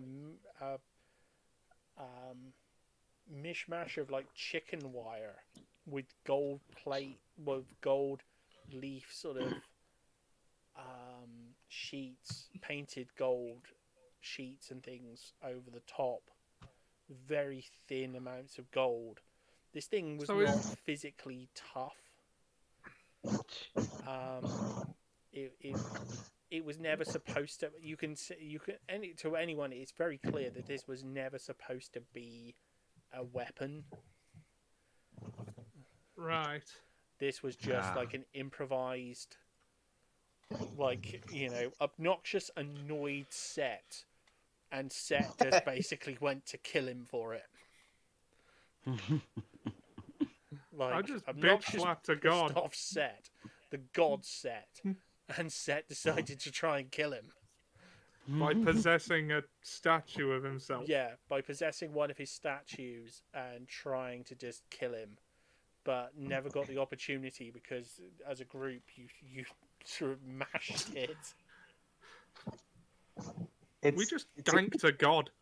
Well, no, you Well, ganked its thank you. you ganked its avatar. Yeah. Well, a scratch on a god is still a scratch on a god, even if it's just the ego. Oh yeah, this would be extremely ego bruising for something like Set. Exactly. Set is going to be very ticked off with you for this. Ha. Oh Especially yeah. you, barbarian. Well, me specifically. Well, the funny thing is too is he doesn't know I have any loose affiliation with Tiamat also because those two have Set an doesn't agreement. like dragons. Huh? Set doesn't like dragons anyway. No, but in general. particular, those specifically who have a ceasefire agreement. Oh no, it's not so much that. It's they're all. It's kind of like a best way to think of it is like going to a dinner party, and in the middle of the room is like a plate of good snacks. And basically, what you have all around the thing is like all the big evils of D&D, all being too polite to be the one who goes in after the snacks first. So basically, there's only one after 8 mint, and everyone's too polite to take it. But except it's more the like good milk tray at the moment. Oh, No one wants wow. to get into a scrap to get the good milk tray chocolates, and no one wants to be left with the bad ones, and no one wants to get into a punch up over the good ones. It's like they're all different, but no one wants this to turn into a punch up over the good stuff. Right. I'm happy to bruise the ego of those belly crawling turds. Oh yeah. He started the like petty name calling. Yeah, I didn't get a chance to call him names before he disappeared. But Well, it It's 'cause he just was a means his little avatar quiet can't. boy bitch compared to me. Well, his avatar can no longer harm the people of this town, so Hans is happy. so since it's my turn, I would like to snatch up those eyes though that he shot at me with. Oh no, they don't actually have any magical abilities. They're just Ah. they're like costume jewelry. They're worthless. The I'm group gonna- were not. This, I think the it's the. statue wasn't even made of real gold. No, it wasn't really. It was. That's why pretty much every hit was going through because it was like thin as anything. Such a disappointment. Those dirty belly crawlers can't even come up with good stuff. Ha. Well, as I said, it was never supposed to be like a weapon. It was just Well, Set's manifestation, just like going after you suddenly. So it's literally just Set getting so pissed off. He's like, "I'll teach you to disrespect me, you little Yeah. shit," and grabbing So the it just closest thing he pours can its- find. Yeah, it pours its power into like So basically, a paper we truck just- and we just sort of defeated tries the to fight you. So we've just defeated the equivalent of him throwing his used up slippers at us. Yeah, basically, it's like him. It's like him coming out. It's like him like running out in his slippers with a newspaper Just and trying to tossing stop one you. at you. He doesn't care about that slipper coming back. It's the principle of it, hoping it just dings you on the back of the head and leaves a bit of a bruise. Yeah, If it kills you, it's a bonus. yeah. If it kills you, it's a bonus. But yeah, it's all right. Well, I'm just gonna shout at everybody, "Hey, thanks, guys!" And then I'm gonna glide back into that building looking for. I'm gonna rip that thing to shreds if I have to find this tunnel. I'm gonna look at the now gone, dead Avatar snake thing and just be glad it's gone, and hope nobody was hurt by it. well, yeah. Obnoxious is gliding back over into there. There's no real NPCs to sort of. They're sort of. They've seen what you've done, but they're sort of keeping quiet at the moment. Then I'll just give whoever's around. Whoever's around. I think Richter's around and Fernando. Hmm. I'm just gonna give a good old smile and a thumbs up. Ah, thank you, muscular stranger. No, thank you very much. This thing could have killed any of these innocent townsfolk. I am just glad that no one was seriously hurt.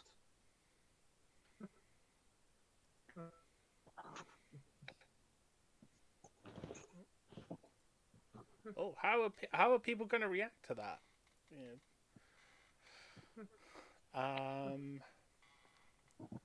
To this mysterious person in your midst.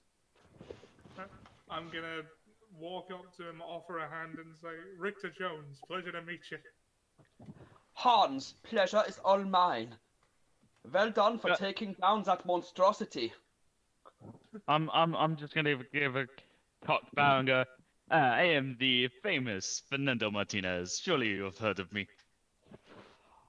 I believe I might have heard a name somewhere, but it is good to put a name to a face.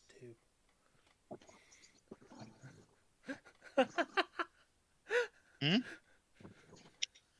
Am I the only one who thinks he sounds German? Well, that's the point of Hans. That's the point. Hans is German. Oh, I didn't know. My bad. It's okay there. That was the point. Have you ever noticed how Fernando sounds like he might be Spanish, or from somewhere where they speak Spanish? Maybe. He's got a slight accent. I'm not quite sure where it's from. Dorset, maybe. No, I, Fernando, do not have an accent. You all have accent. Fernando speak normally. Yeah, that would actually be the funniest one. I definitely have accent. He tries to convince everyone that they've all got an accent. They're just hearing things. He doesn't actually have an accent. Well, to me, you all have accents. Oh my god. All you strange people have accents. But they are good. They are all good accents. Yeah.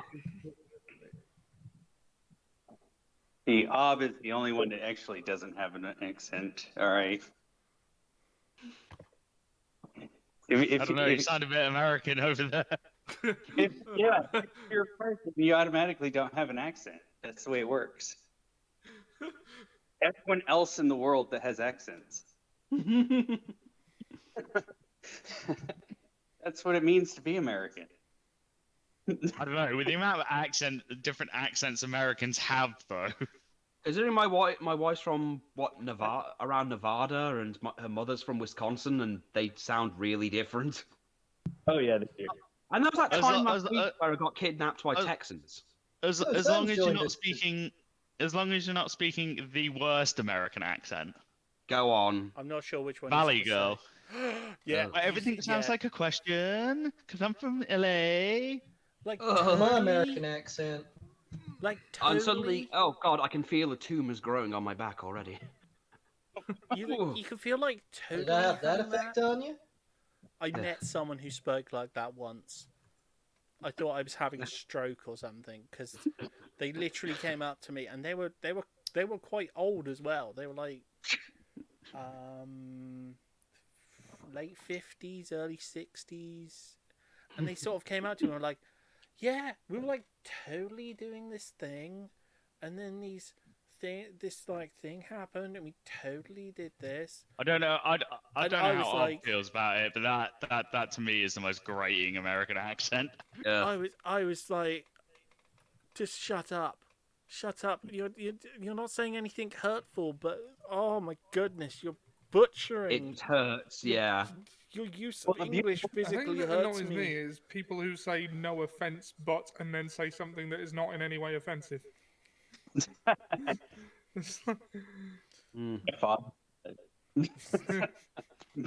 Sorry, I almost said something incredibly offensive then, just for like the purposes of saying it. I was like, one popped into my head, and I was like, face. no, I better not. Like, We are on stream. Yes. Like, you know, we don't want someone to clip Hawk out of context. Yes. I Oh, mean, we lordy. wouldn't have that We happen don't? because we're not that big a channel, but still. Yeah, you don't want that. Yeah. I mean, Okay, I have so- put in We don't? I have Okay, put in so the I'm description so what I'm about- currently still shaking hands with Richter, Yeah. trying not to crush his hand. Ah. Who were Okay. playing as Sam? Oh yeah, Jack wasn't here for that. Yeah, just got back. Okay. I'm Well- gonna be here for. I'm gonna be here all for the whole time now. Okay. Mm. Well, we've just finished killing the snake avatar thing. The thing that Yeah. attacked Obnoxious at the end of the last session. So did it kill him? No. No. I think Okay. I think it only damaged like one person. Yeah, it got a couple of hits on people, but Ultimately, didn't get much of anything, and Ollie Armor got the. class being what it is. Yeah, It's- well. it helped the fact that you actually did one sensible thing. You didn't try to fight it in close quarters. You got it out into the open ground where you could actually. Well, that's take that was advantage down of to it. Fernando. That was down to Fernando's charming attacks. Yeah, because he got it out of the close quarters. If you'd have tried fighting it in that building where it could smash, Yeah, we would have you been into at a huge things. disadvantage there. Yeah, but whereas it was outside, it couldn't just like plow you into walls and plow you into just stuff. And it was knocked knocked prone or slowed, so it was disadvantaged quite a bit. Yeah. And, well, the mace of slow- smiting that slow has spell- considerable that slow advantages spell over coming in. constructs. Handy. Yeah, And I mean, it and had- of course my axes and Ollie's maces definitely did a good little bit of chipping on it. Well, to give you an idea of how tough it was, that was an enemy with 400 health. Nice. My finishing blow did 70 damage, which is the most damage I've done so far. But I did make it quite soft because, in my thinking, it was, it's not a combat unit. It's only made of soft gold. It's not even like the coins you fought. I mean, it's before. basically a decoration, isn't it? Yeah. It was a decoration basically that came to life. Unlike, for example, the coins you fought last session, where it was actually a lot. It could soak up more. It couldn't soak up as much damage because it was physically tougher. Whereas this was, as I said, this was like a possessed Christmas ornament. Yeah, made it's of not even real wire. gold. I know. Well, regardless, it's dead now, so I guess now is the whole Hans getting to meet the party and whatnot, and deciding on how, if at all, he can follow them. Well, we're gonna have to get back on my ship. In typical obnoxious fashion, I went back to what I was doing. So I'm just trying to think of a reason that Hans would come with them and leave the village.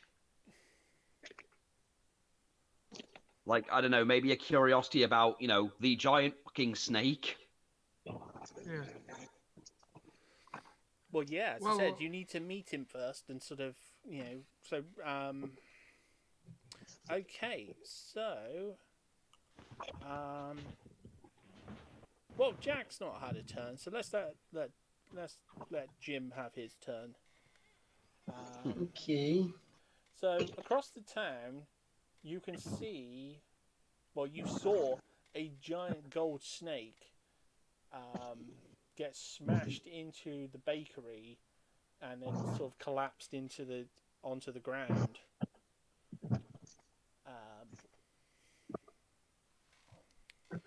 So, how are you going to react to that? It's not that far away. It's only about it's about 40 feet away. I think I'm going to do an insight. I think I'm going to say, what did I miss, and do an insight check. Yep. I got a 6. I guess that kind of deserves the question, doesn't it? What did I miss? What did you miss? I have to say though, one of the funniest things about the last like so many sessions is you're always trying to get back on the ship and you always get pulled back into the land. Just when I think I'm out of it, they pull me right back in. Okay, so basically, what it looks like to Jim's perspective is a parade float went crazy. Because from what you can see is like a thing like made of kind of gold painted material and chicken wire is sort of half buried under the remains of a bakery. So that's what your insight has shown you. it's this like, has someone's parade float just gone nuts? That's all you've picked up from your insight. Like, it's a parade float accident. Is anyone in it? Is any other character in earshot of me? Well, you can still move. You can still sort of walk towards it, like, just because your insight hasn't provided you with any sort of interesting info, but it's still enough to sort of make you wonder what the hell happened over there, just for the wrong reason. I think I'm going to go over to the remains and see if there's anything I can discern from it. Yeah. Am I allowed to use? What if I used what do they call it? Detect thoughts. Do you think there'd be any latent thoughts that I can pick up from the remains? Yeah, I'd say that would work, because there's still some of its essence sort of.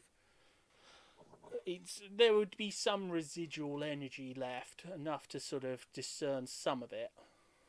In that case, I am casting Detect Thoughts as a second level ability. Whatever that means. It's thinking about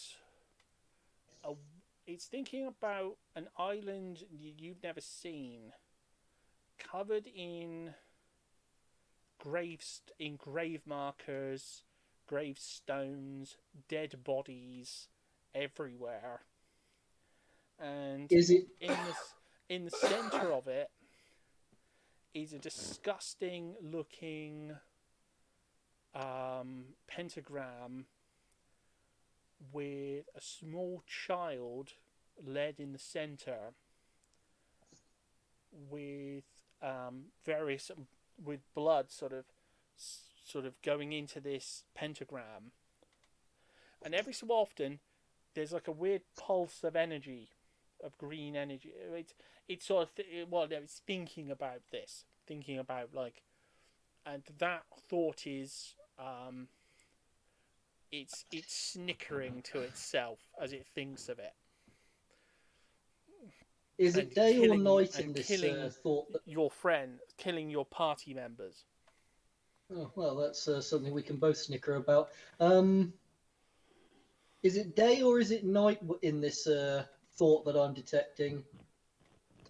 The way it's thinking, you can't tell. Oh. I figured if I was looking into its mind and it was night, I could look at the stars and navigate probably to that island. No, you can't even see the sky. As I said, it's not remembering it. It's just thinking about it. So you're not seeing like an image of it in real time. Just its thoughts about like returning to the lovely sort of dead bodies of home, because it's kind of creepy like that. That sounds like something to do. Ever be so humble. Is there anything I can discern on how to go to this island? No, but you might want to tell the others that you've picked this up. Well, that was my last movement, so I guess that's probably. So I'll probably have to do that next turn. Okay. So,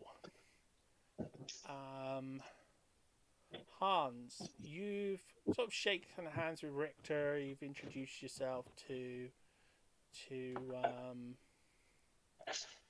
Fernando. Well, actually, Fernando's on the roof still, isn't he? Fernando's Still? No, he's still on the roof. Right. No, I'm not.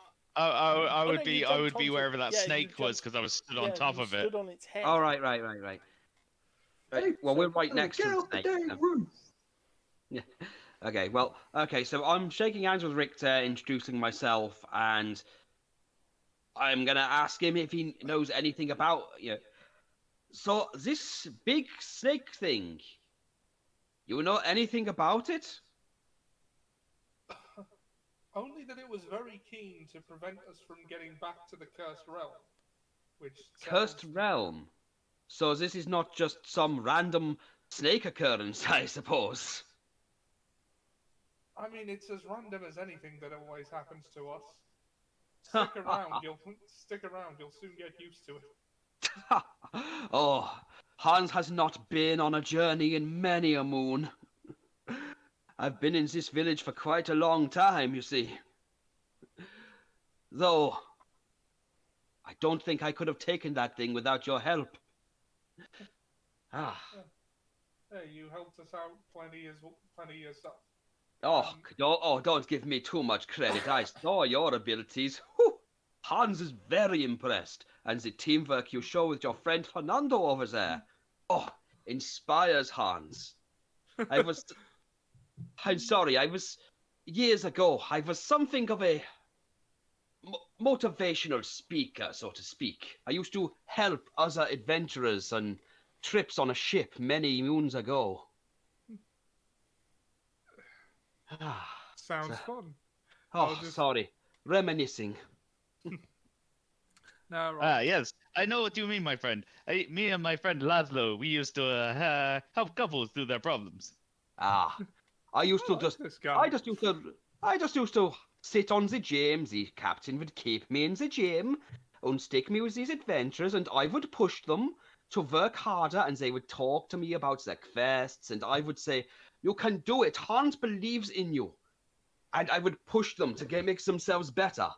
But then the ship sank, and, well, Hans thought he was dead. That was the end of Hans. But miracles being what they are, I remember my motto, to stay positive. And before you know it, I am in village, I am being nursed back to health, and before I know it, giants, large sound, and one of your allies, I believe, being attacked by snake. The most exciting thing I've had in years. Well, we could use some extra muscle if you wanted to come with us. You would allow an old man like myself to join you on such a dangerous quest against snakes and God knows what? My friend, you would not be the oldest among us, and you look pretty sturdy to me. Well, I won't lie to you. I can only do so much more in this village. And an adventure, to actually be part of one rather than help an entire group prepare for one. I might as well have one more Hans might as well have one adventure. Okay, Mr. Richter, you have convinced me, assuming the rest of your friends are okay with having old Hans with you. I'm not. And, this is new face Hans has not met. Yes, good day. Is this Technically, he is not with us. Pay him no mind. So he's a random passerby, but he is not hurt, so that makes Hans very happy. The only kind of sorrow I feel is for that poor bakery and the buildings. Oh, the work of all these poor townsfolk. If anyone could tell me what I missed. I think you I'm sorry. All you seem to have missed is giant snake. See that? It attacked Obnoxious, and we killed it. Good show. You're pretty much up to speed now. All right. Well, are you up to speed on the vision I just had? I don't think you've told us yet. Vision, you say? Yes, I'm only just telling you I've had a vision. I'll tell you what it is on my next turn. Okay. Well then, it is it just the two of you, the three of you, and that gentleman that just flew off? Oh, there's Wolfie. There's the werewolf. Ah, Who yeah. hasn't said anything yet. Sorry. With all of that the action, it was hard to keep track. Trying to make sure all the citizens were not in the fight and trying to make sure no one was hurt. Wolfie, have you got anything to say to your new potential teammate, Hans, the motivational barbarian? The barbarian life coach. I thought he was a berserker, I thought he was berserker life coach. So what species is berserker a species? What's no? He's actually a Goliath. I wanted to make him. I tried to when I created his character. I made him a Goliath for the purpose of making him. You know how if you've ever looked into, it was the guy who played the mount. It was one of the actors who played the Mountain. Yeah. He did all the really wholesome stuff. He was sort of he did all the ads for SodaStream and things. And I think his name's Thor. Yeah. And he just comes across as a really nice guy. So I thought, what would be a good starting point for Hans? So I thought a Goliath, so that he would have that huge stature above everyone else. So he would start off seeming taller, stronger, and sort of have this presence. But would be really fucking friendly. Yeah. That's how I started it, because I thought him being just a normal human wouldn't sort of wouldn't give that gravitas when he's. Yeah, I get it. That's why he's got a lot of grapple moves, so that if anyone sort of you can sort of go, someone seems upset, someone seems negative, you can sort of grapple them, pick them up and go, but bro, do you even lift?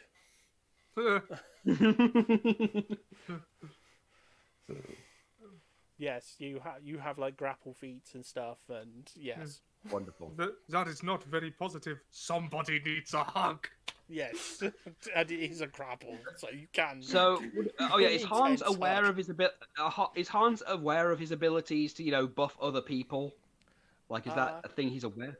No, but as you're now on friendly terms, the buffs would start to kick in, so they would benefit now from wonderful, from his inspirational buffs. Wonderful. If I ever get hugged by Hans, I must remember to go, my spine!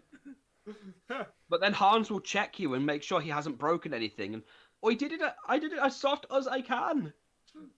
Oh yeah, that's the thing. He would then try and motivate you to improve your diet and exercise and stuff. If I snap you like this, you are not getting enough protein. Yeah, he would try to give you help you through that. Yeah. Because he's that sort of, he is literally the character of r/wholesome. Yeah, he's literally powered by positivity. Most of his ability. Yeah, most of his abilities are powered through positivity and inspiring others to positivity. He's Hans literally believes in a you. motivation. He's literally a barbarian whose rage is against negativity. Well, a berserker whose rage is focused only into positivity. Yeah, his rage is centered on the negative of the universe. Wants to crush the negative and give it a hug and turn it into positivity. I don't know how to. Yeah, it's Well, I was literally if a TED talker jumped off the stage and was like, "You will be positive, or I will choke slam you until you are." I will hunt you. You will. No, I will make people literally start doing squats to, if you start arguing. You will sweat out the negativity. Do squats with hands. And he has I'm got the fine, I'm persuasion to fine. do that. And, He and has got the persuasion skills to do that. Yeah, just inspire you to start working through your problems quite literally. Just working out. Yes, you will do push-ups, squats, and you will do sit-ups until you stop this childish arguing. You will only hurt everyone around you with this negativity. It is like poison. He should take some bard levels so he can do what Fernando does and just suggest people. Think of it like this: your negativity, is like snakes. And if you give in to your negativity, they kill you. That is why Hans will continue to push you to positivity, to push you beyond your limits. I like this guy. I thought people would. I'll have to explain the backstory to Jack at some point and to explain why Hans is a thing. Because I think the story. The story to why me and Hawk came up, gave him this kind of thing in the first place, so we can understand. But yeah, just to create a combination of basically every muscle bound. I think Liz called it wholesome beefcake. I think that's what she referred to. That she said she'd call the class. Himbo. No, wholesome beefcake. Because she pointed out several other characters who are basically just pose and just like are really positive, but have that over the top posing thing going on. Well, actually, Alex Louise Armstrong was one of them. If you hold that thought, you can recount this tale when I do the scene shift in a minute, because I'll need probably 3 or 4 minutes. You mean the whole origin story for him? Yeah. If you wait a couple of minutes till we finish in the town, while I'm adjusting the set back to the ocean setting, that would give you time. Yeah, that way I can give Jack a bit of a back thing, because short version for the real life bit, Jack. It's based off a character who. Do you remember Ian? Jack? Yes. Yeah, do you remember Ian? Yes, I remember Ian. Well, Ian had this character who was a background character. That's all he was. But they had like a long story. They had one of those long roleplay session things where they were on a ship or something, which is where Hans was just like this guy who worked in a gym. And they loved the NPC so much, but the guy in charge hated him. So he basically killed the character off just to get rid of him, to kind of railroad everyone into pushing the story onwards, and then got all pissy because everybody decided to throw a funeral and a memoriam for Hans. Because they loved him that much as a character. So I was talking to Hawk about it, and then we just came to the idea of, hey, if we can make a Berserker Karen, why not make something like this? I think we were sitting there for a while thinking what would be the right word, and finally came up with life coach. Yeah, we were trying to think of because basically I'd been playing around yesterday, trying to because the last couple of days I've just been messing around on ChatGPT to see what sort of things it could make for D&D. And it can make lots of things. It can make subclasses and classes, and they're pretty reasonable. Not perfect, but a nice starting point for fleshing out. So I thought, I was just messing around, and I had the Berserker Karen model, so I thought, I wonder if it can make a Karen subclass for the Barbarian in D&D, and it did. He created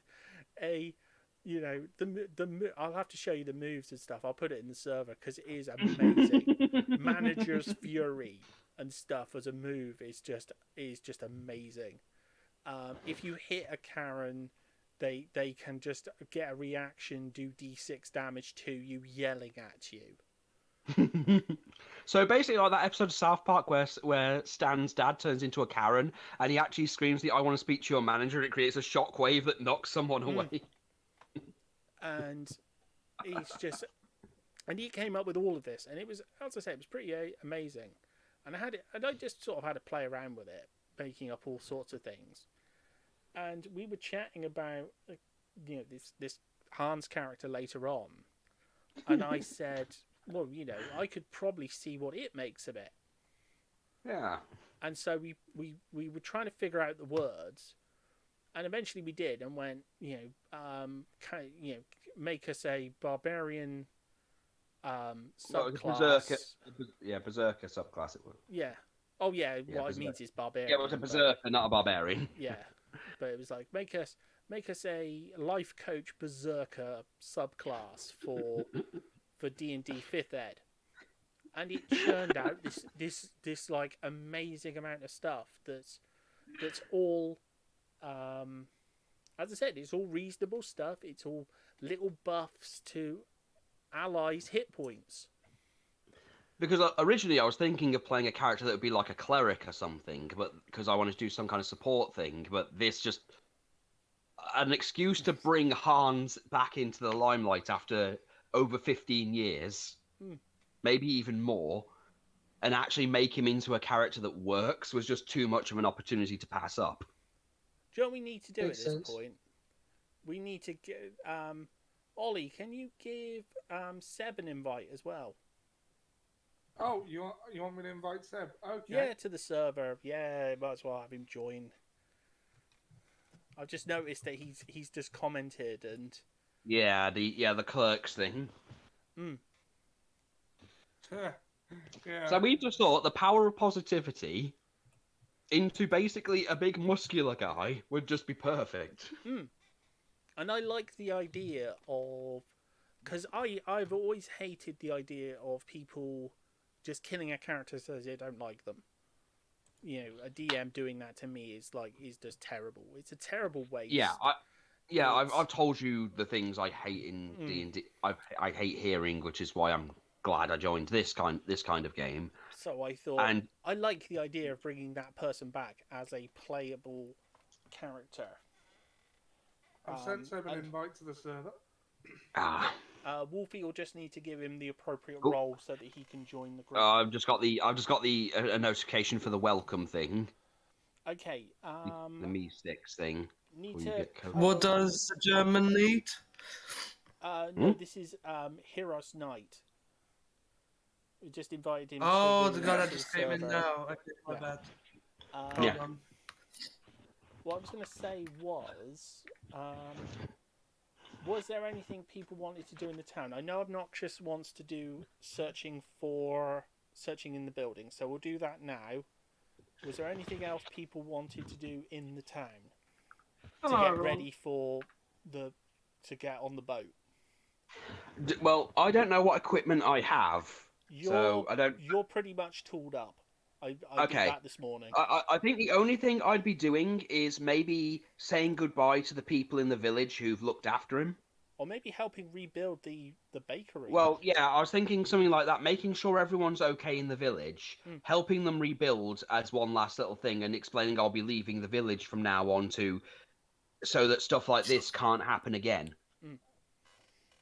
Okay, Think to people about the vision that I saw before I leave. Okay, well, we'll get to the What vision you mean from them? in a moment. Once we've done, I just want to get Obnoxious's searching done. So, Obnoxious, can you perform an investigation check? Okay, 1 second. That's a do what you call. All right, investigation. Nat 20 for 25. Okay, there is no, there's no tunnel or anything. They did portal out. There were some rooms and things hidden in the floor, but they're all shattered to pieces when the floor got busted.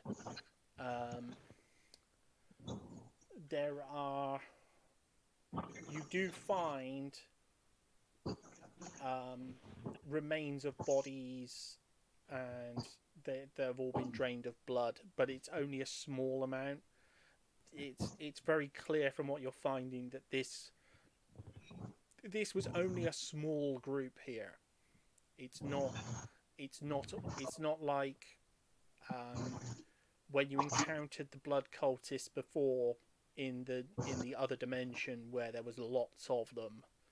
This was only like a tiny little group, but you've sort of cut them off before they could establish a foothold here.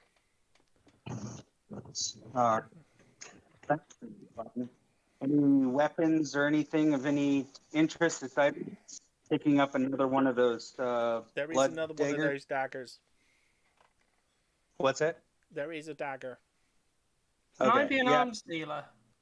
I think I was about to pick it up earlier, and that's when it showed up. So I'll grab that and put it away like I usually do. Yep.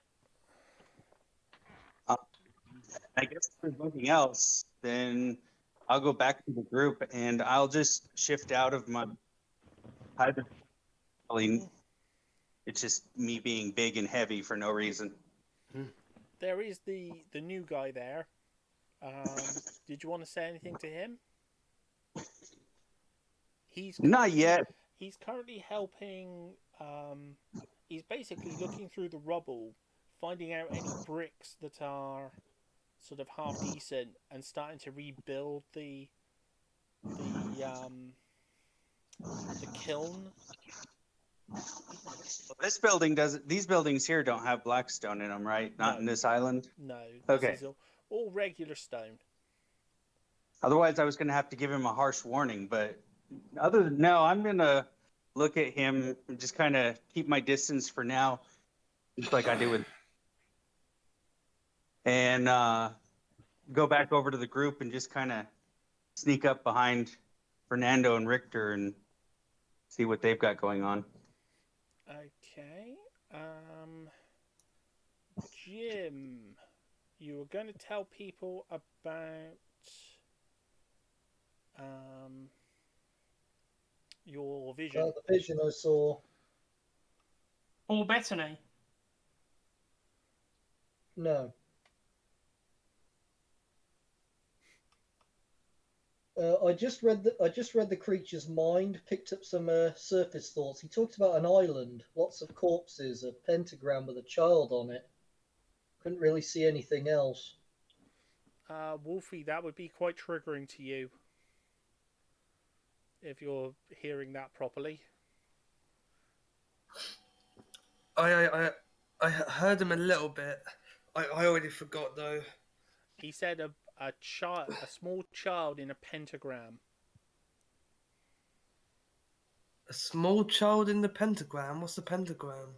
It's a 5-sided shape often used in magic rituals and stuff. Or the Moroccan flag. Or the Moroccan flag. Well, not in real life, so you know. A small child in a pentagram. Why would that get to me? Because those sorts of things are usually used for sacrifices. And in the last session, they were making comments about threatening your daughter. Oh, right. So you've just had some solid proof that Taddy is being threatened. Oh, God. Or potentially in mortal danger now. Right. Oh, that's not good.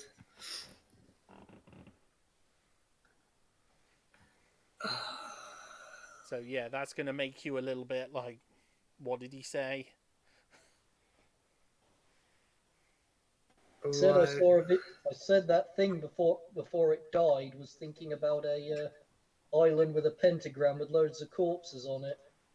Could be an interesting sight to see. You guys want to go?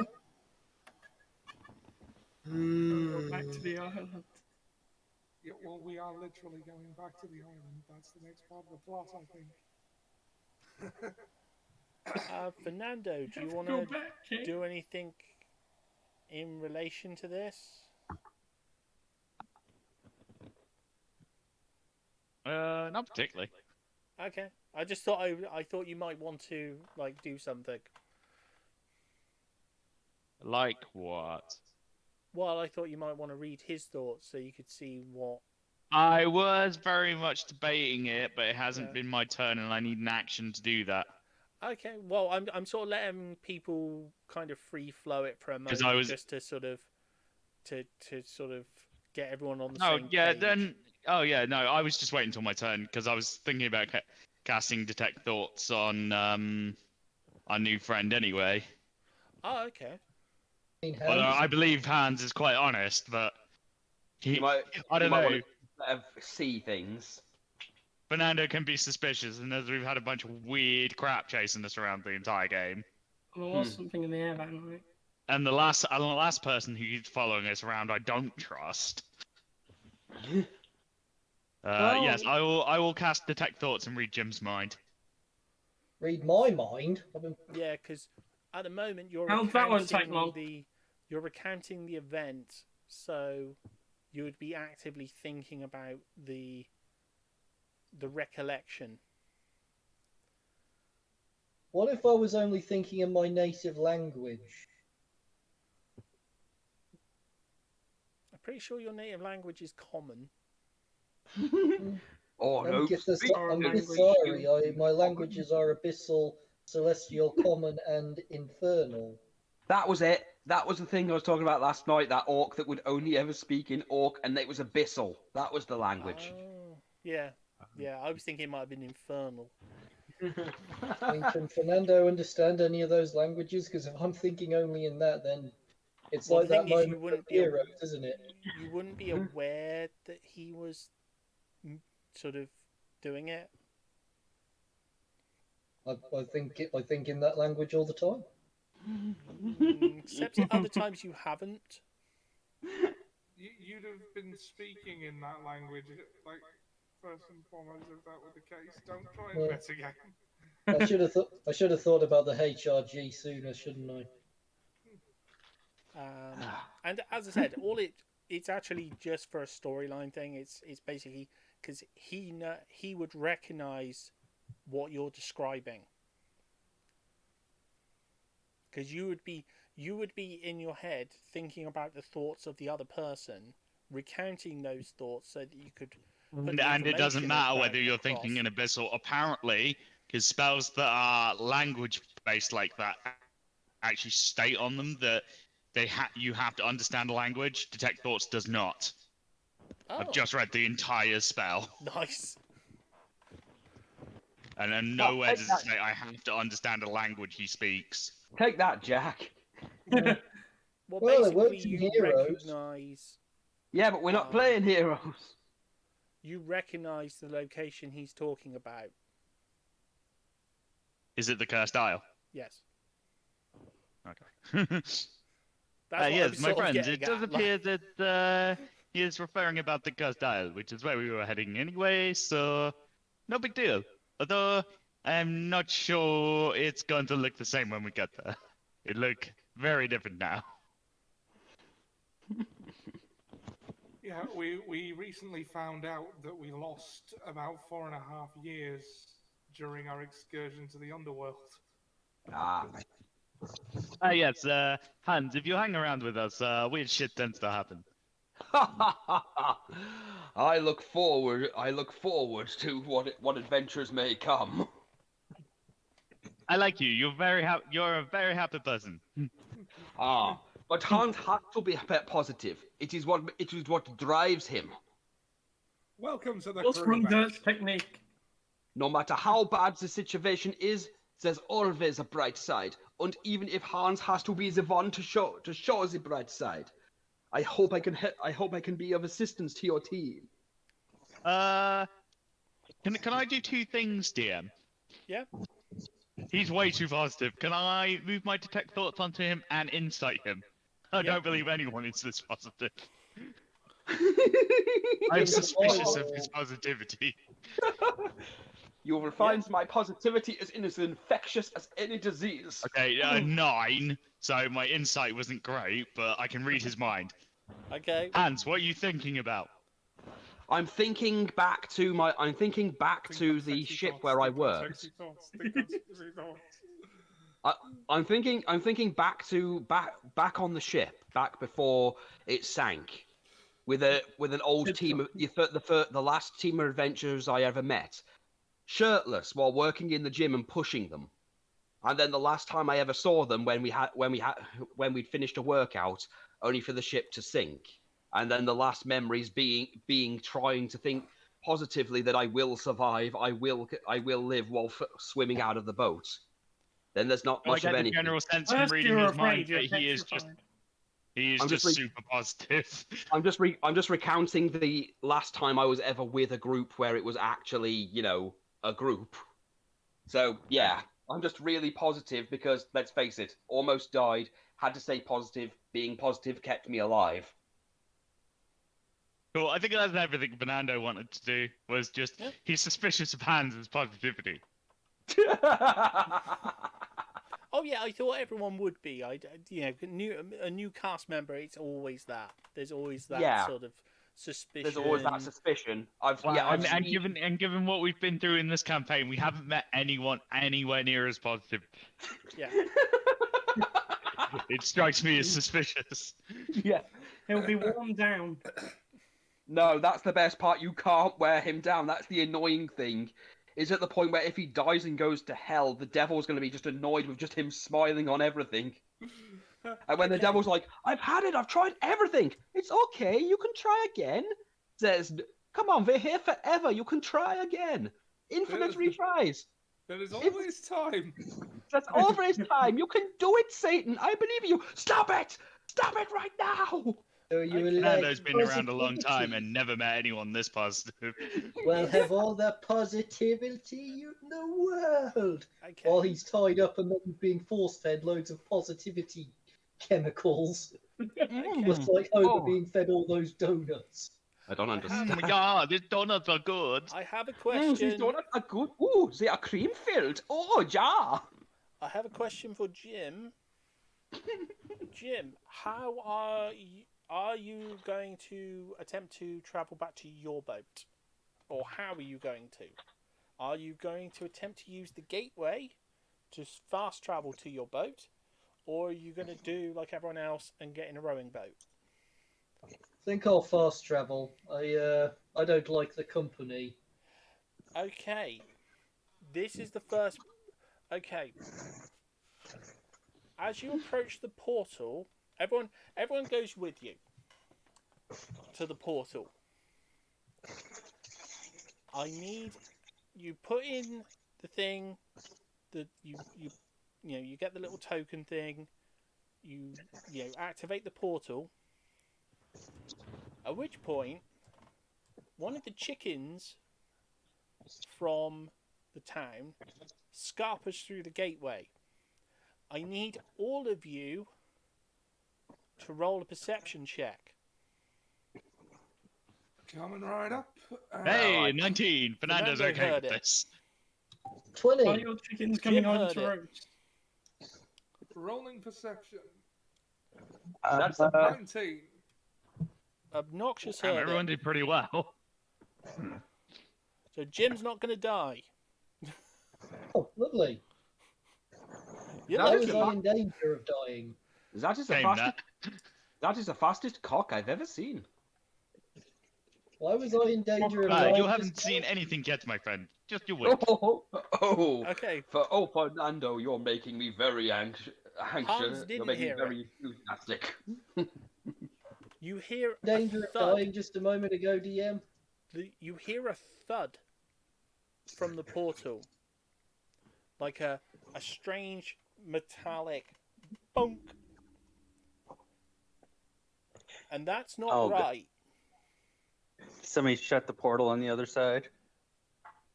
You don't know, but it sounds like someone. It sounds like the chicken hit something as soon as it went through. Stupid chicken. Hopefully it'll be a sesame seed bun. Excuse me, Meister.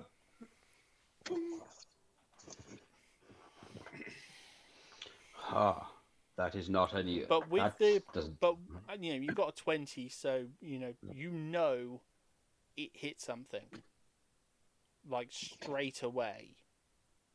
when it went through. So Put a ball someone into my portal. from the sound of it, it sounds like someone blocked the portal on your boat. Oh, for God's sake! Is that Dragonborn throwing a fit again? So if you'd have gone through that, you'd have actually ended up like puree.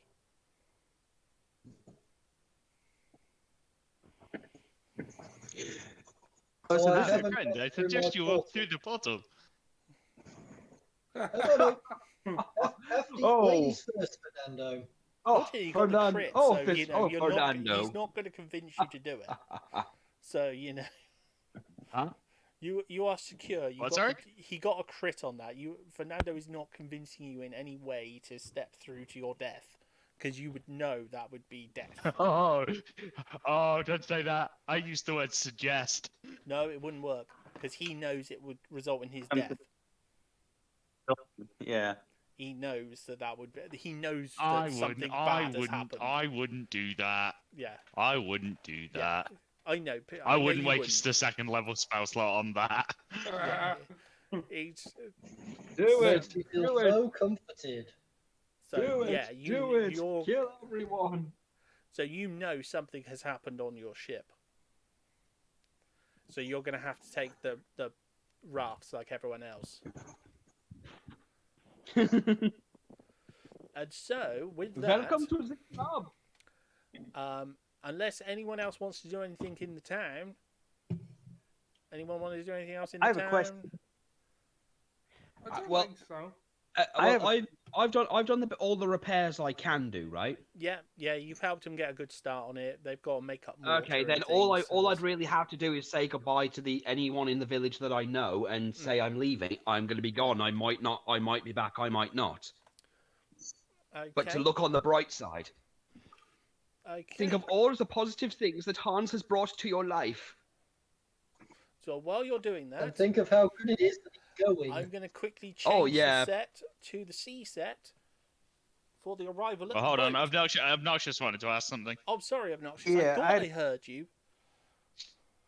Well, the question I have is one is because there was some psychic connection to the sword, I'm wondering if my character might be a little agitated right now, being without it. And if that's the case, especially considering the other news with the time passing and Wolfie's kid being in danger, if the town portal still works, I'm kind of thinking about popping over that way, but I don't know how long the ship travel will take.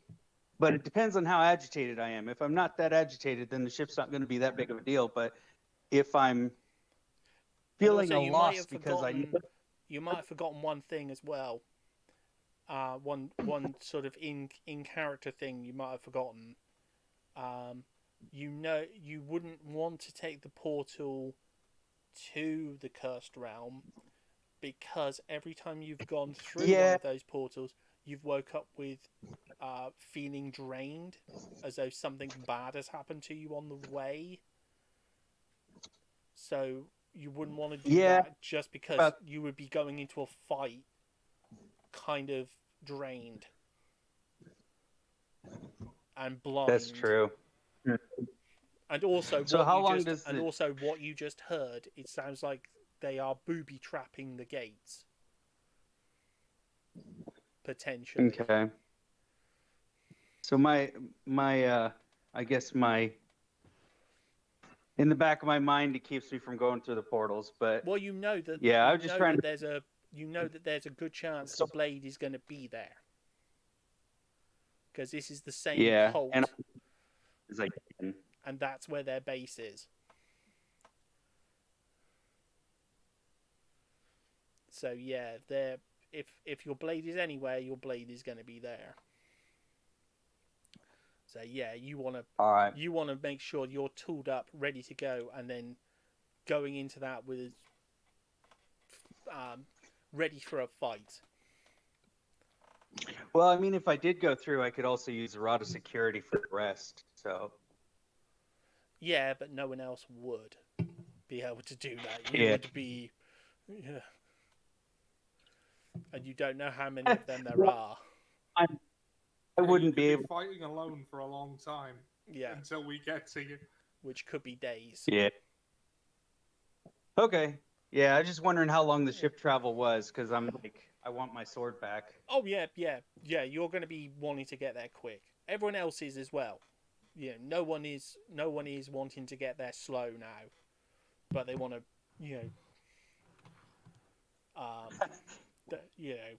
especially now you've got like a TED talk on legs. Who's going to be like motivating you to be at the top of your form. For the fight ahead. Well, as I said, you can tell them the story about that while I just change the board.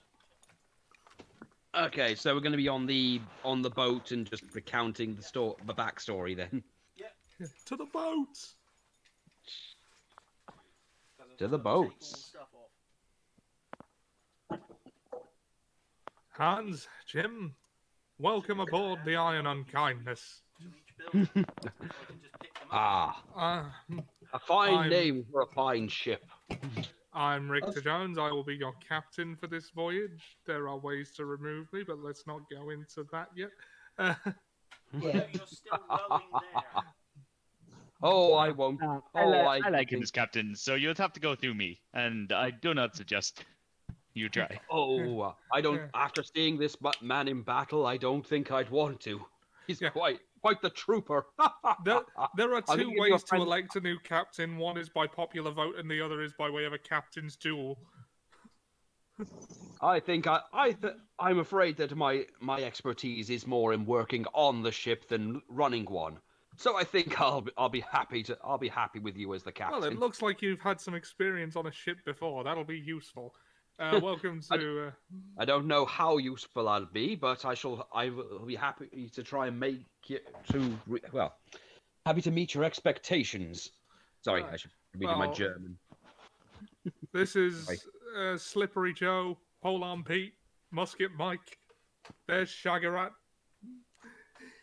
He thinks he's an orc, I think. He is an orc. Well, no, he's very pro-orc. Ah, right. He is an orc enthusiast.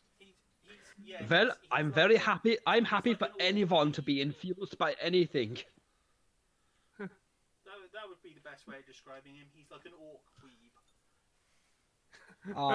He just loves orc culture. Oh, did my crew finish their shopping trips for the ship supplies, upgrades, and charity drive? We haven't. It's too late now. Well, they managed to get some supplies and stuff, but upgrades are a bit. They managed to get some boarding cannons and things. Oh, did they give sufficient money to charitable causes? I mean, that town could probably use some repair money. Oh yeah. I think the money will have gone to good use. I think you'll find my donation comes to a goodly round number. It does, 0. That's right. No more, no less. All right. So I'm going to, since we're back, once we're back on the ship, I'm just going to have everyone drink to our new crewmates because that's what we do. Excellent. But while we're rowing back to the ship, Sam, what do you tell them? Would you like me to play us in? Yeah. Well, yeah, still on the rowing boat. That would be most agreeable. Entertain them while they're on the rowing boats. Okay, cool. I'll whip out my guitar and start strumming something. And it's all for me grog, me jolly 25 performance.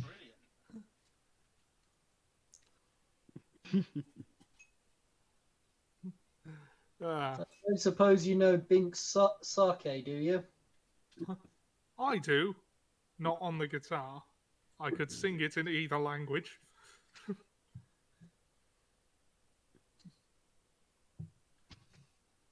Yes, it's one of my favourite sea shanties. And also at the same time, one of my least favourites. So it is in fact the only sea shanty you know. Basically. Yeah. So I'll recount my backstory once we're on the ship. Oh no, you can recount it now because then there's something for you to all be doing while. So Hans, how came you to be with us? It's a I don't know how long of a story it will be, but many years ago, I was working on a ship that just took adventurers from place to place. You know, they would pays a captain some gold, he would take them. I worked in the lower decks, and what we would basically have a training room where we would train, where adventurers could hone and sharpen their skills, and well, no one else wanted to work with anyone with blades or or anything else, and Hans was more than happy to help. A few trips here and there, and it wasn't much of a living, but you got good stories. You got good stories out of it. Yeah. And then one day, after a long session with a new group of adventurers, I think a young elf girl.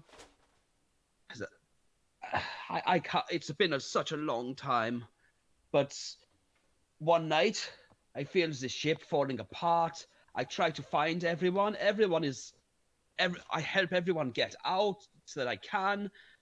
Unfortunately, that means Hans goes down with ship as captain is shy. Well, I believe one of the women called him a shagging great wuss, and just left.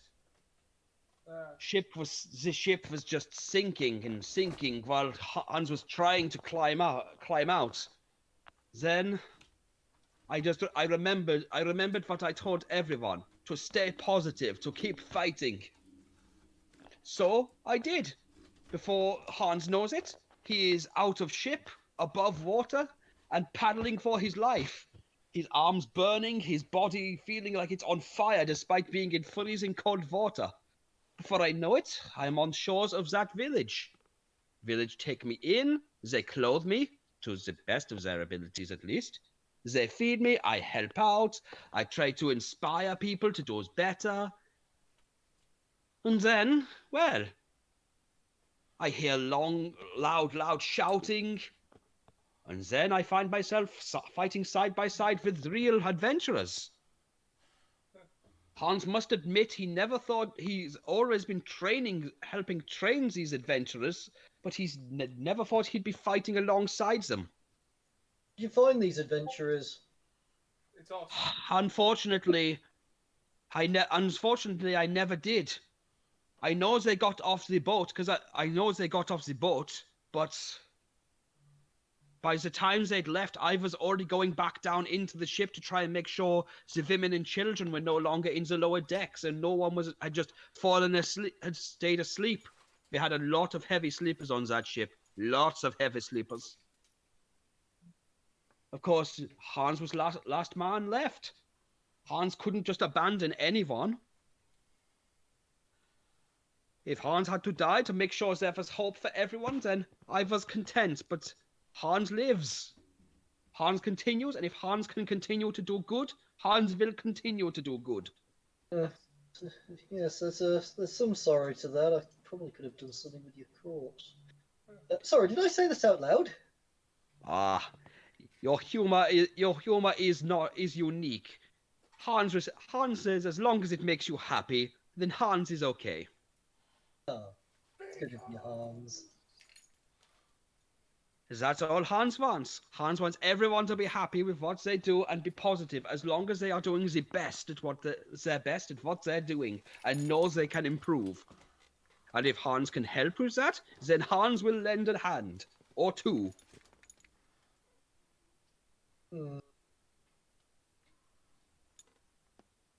So I'm sure this little group here has much more exciting adventures than old Hans. Give it some time, Hans. Something tells me the biggest adventures are yet to come. Well, from my perspective, everything right now is bigger than I've ever been part of. It'll make a change from serving protein shakes and making exercise routines and dietary plans. It's been a long time since Hans swung his battle axe. Bet you missed it. Oh, last time I ever swung my axe was against drunken man that came on ship. He was being very rude. He would not listen. He was being very obnoxious, and then he pulled down his pants and wiggled his Johnson. I told him to put it away. There were female adventurers, and it was very rude. He would not leave, so I pulled out axe and told him I would fix him if he did not leave. I obviously would not have swung it and hit the gentleman, but I swung it in a threatening manner. Hans smashed door. Man ran away with pantaloons down ankles. Me of a guy I know said he wanted to be an arms dealer once.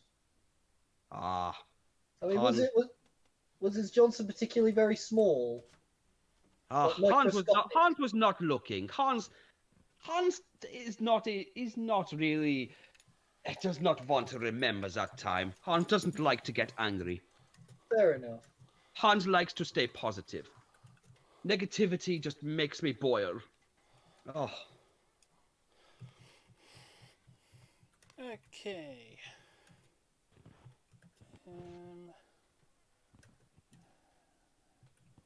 I believe everyone is on board the rafts. Oh, wait. Obnoxious. Is my ship nearby? If assuming it is still my ship. That's the point I was going to get to in just a moment. Oh, good.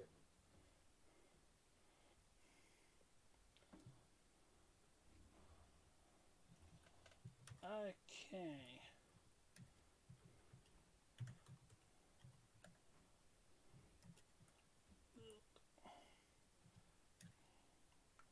Greatly enjoying the new Darkhold Dragon, Seb. Oh, what's that? New pre-release card. Oh, an OCG card. Yeah. Oh, I've not seen that yet. Built a deck around it. Cool. So, the boats are approaching. Well, the launches are approaching Richter's ship. As they get closer,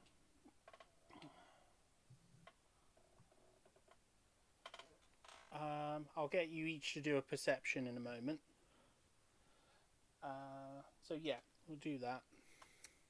So I'll roll for Hans. So Hans, in front of you is a vast ship. It is enormous. The back part of it looks like it was built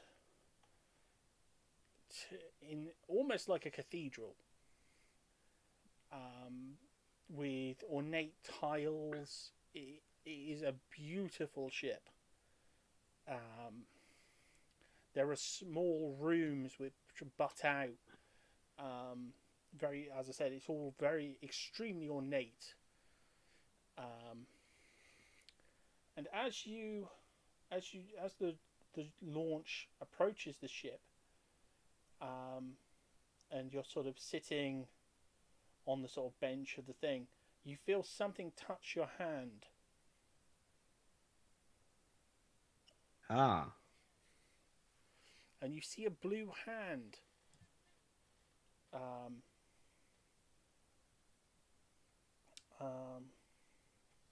A very familiar blue hand touch your hand and then move away suddenly when you look at it.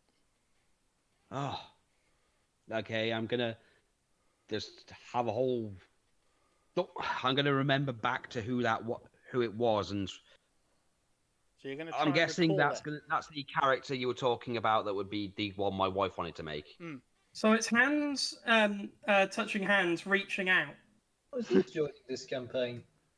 Might be at some point. It depends on when she's back to a better state and when we work a few things out. That'd be interesting. I hope she does. We're trying to do a merfolk build. Oh.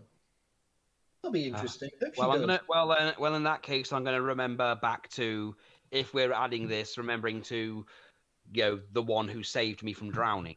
And of course, by that I mean I hope she feels well enough to join. Yeah, of course. yeah, yeah. Just don't that for me, want- just have a sense of. I'm just gonna have Hans have a sense of nostalgia then, and just clutch his hands and just stay stay silent. You remember flashes of a person, but you don't remember much. Ah. It's all sort of like you was really determined to survive, and until now you've wondered if it was actually just your will to survive, which made you sort of imagine you weren't alone, or like it could have been a hallucination, but you're not sure. But the touch on my hand has kind of set it off. Yeah, it's never been physical before. Yeah. It's you know you remember it during the time when the trauma and stuff was happening, but you've never felt it since. But you've always been at that town since. This is the first time you've really left that town. Yeah, So I get you. I get you. Yeah. So since leaving it, suddenly I'm starting to get the feeling again, and yeah. It's like so I'm gonna have maybe a bit of an uncomfortable look on my face because the feeling in general. Yeah, but it does fill you with a little bit of hope because it feels like someone's watching you. Yeah, so it's not a bad thing. It's just It's just any kind of discomfort comes more from was it real? Is this what I think? It's just trying to work it all out. Yeah. Yeah. It's the mystery is what makes it uncomfortable. Yeah, that's what I thought. The actual thing. Yeah. So I'll just have that look on my face. So it's not quite the usual positive, but it's not bad either. Yeah. Maybe a bit of a warm smile. Cap it all off. Yeah. I like to, as everyone mentioned it, I'm just sort of sowing the seeds for that in case. I like the it. person I like it, wants Hawk. I love it. Because I have a miniature that would be perfect for it, who has turned up a couple of times, but just turned up, said something, been a little mysterious, and then disappeared. Yeah. And sort of warned of just been generally quite just nice. Actually, if you're watching the stream, I'll put it on the close-up cam for a second. Okay. I am actually watching. So yeah, it'll take a little while for it to. I'll put it right up close to the close-up cam. There you go. I don't. Yeah, there's always a little bit of a delay. Oh. Okay. And it is I like that. Folk. There is a tail. There is a proper tail, and nice.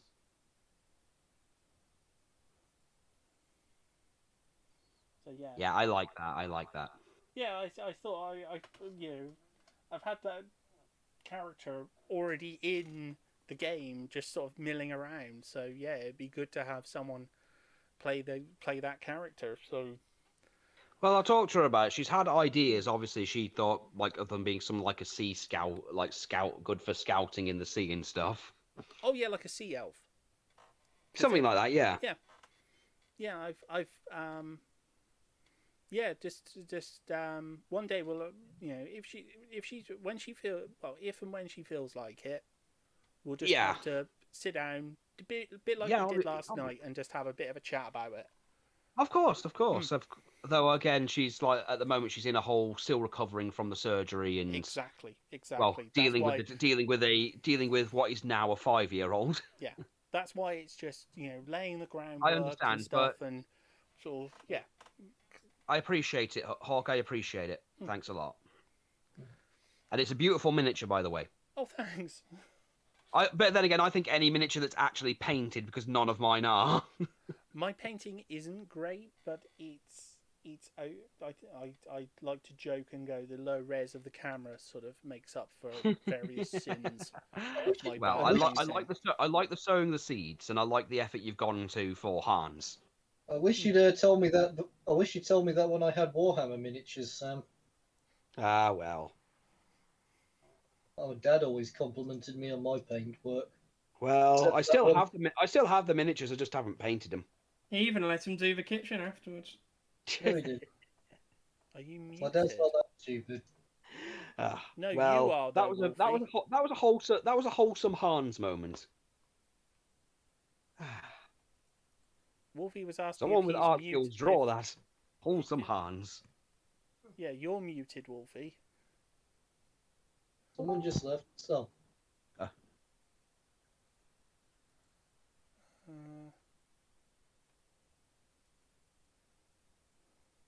Yeah, Wolfie's having some technical problems.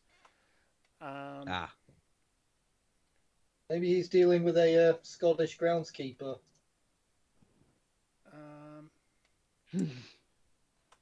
So yes, this is the moment for Richter to sort of swoon a little bit as we are close to your ship. Wait. So this isn't my ship, is it? Yes, it is. It is. So, Tis a beautiful ship, yeah. I'll say. Ja. He's forgot what his ship looks like. Either that, or he's just so mesmerized by the beauty of his ship. Forgot his ship. He's turned into Captain Kirk. Even the ship Hans worked on wasn't this wonderful. Oh, it is a piece of art to the sea. I liberated it from some very bad people quite a while back. Welcome Then aboard I'm sure... the Iron Unkindness, mates. Well, it looks like a wonderful ship, and I'm sure if they could talk, it would be very grateful you took it from horrible people. All hands on deck. Speaking of taken by horrible people, I wonder if we can find out where mine is. Well, you'll find that out when you arrive. Ja. So. Oh, yeah, do tell me if the German's a bit too much. I like it, sir. Okay, as long as it's not too much, I can tone it down if it's annoying to anyone. No, it's perfect. It's perfect. Dankeschön. The sad thing. Stop me if this is getting even the tiniest No, bit the racist. thing is that years ago, before age, life, and head damage happened, I used to be able to speak fluent German. Wow. I never. My dad used to sit me down for 6 hours a day to watch Muzzy. Oh yeah, I have Muzzy on DVD. Yeah, thank you. Someone else remembers Muzzy. Yeah, I have. That's how I know. Muzzy All I remember on DVD. is a scene where they're saying that I am fat, going Ich bin dick, Ich bin stark. I use that to try and learn French. Wasn't particularly very good at it though. Well, I remember I am strong. I am fat. And I remember good morning. Yeah, because fat is another word for fat as well, because often you'll see on like a tub of bus will be like 70% fat, like Boba Fett. Either that or you're really into fat life. Liz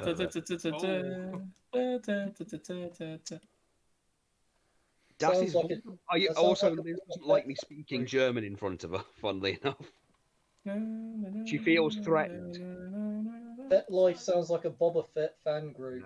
I literally, no word of a lie, I said I love you in German and she actually thought I was threatening her.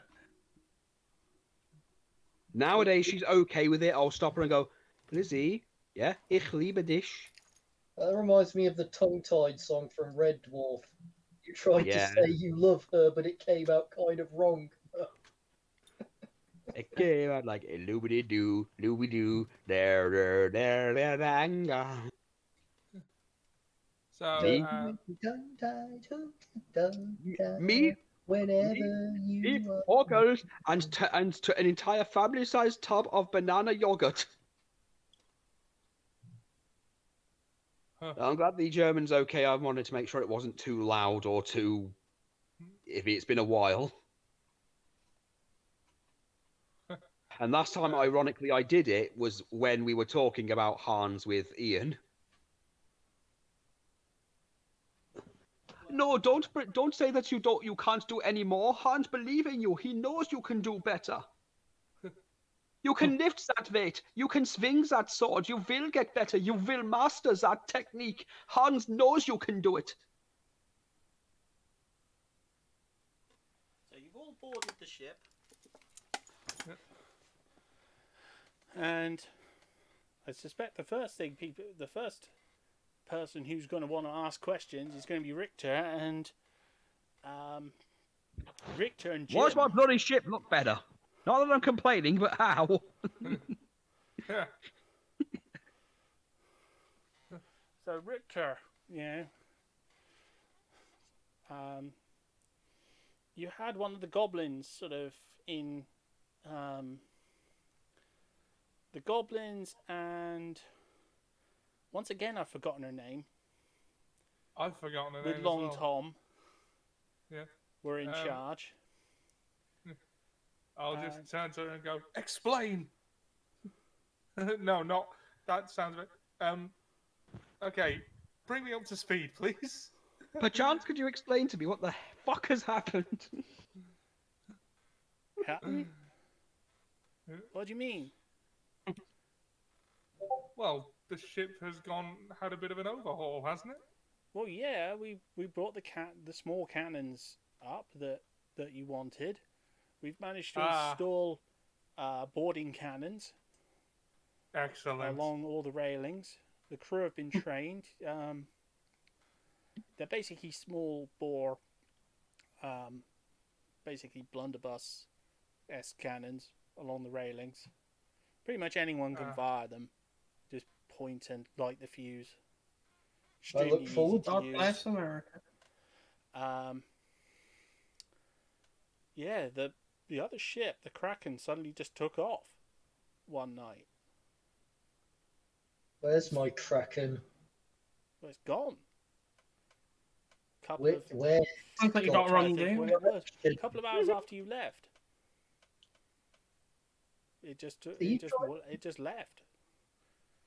Couldn't have just got its own. It grew little legs and paddled away. The dragon commanded it to leave, and it did. Stole my ship. The portal flashed open a couple of times. Bloody Dragonborn. As I said, the portal flashed open a couple of times. He had a couple of visitors first, and then Will you as be I said, needing a lift, Jim? If you wouldn't mind. Richter's taxis. But then, as Go I on, said, Ollie. he just Put up took the off. machine and put the fare up by £5 before he's even set foot on it.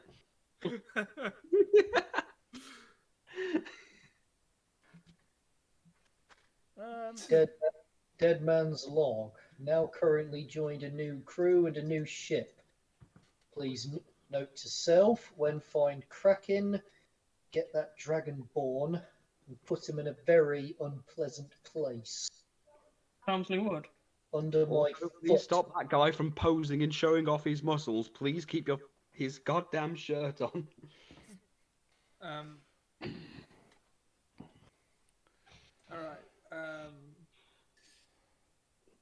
Oh, can I just ask everyone on deck to round the drinks for our new companions? One extra. Because one of your companions chose not to return. Not wanting to go to bed and then all of a sudden, I'll look around and ask, where's Tyler? Sweat from Charlotte, and it's like. Well, you were sure he told you he wouldn't be coming back with you. Well then I'd have shook his hand and said, Yeah. you'll Hold do on, this, mate. guys. And I'll be right back. I've just got to help the little one do her teeth. I'll be right back. So yeah, there would be a toast to new friends and absent friends. And alright, everyone grab your I don't know, a flagon of ale. An extra ration of grog. Everyone gets an extra ration of grog today. Yep.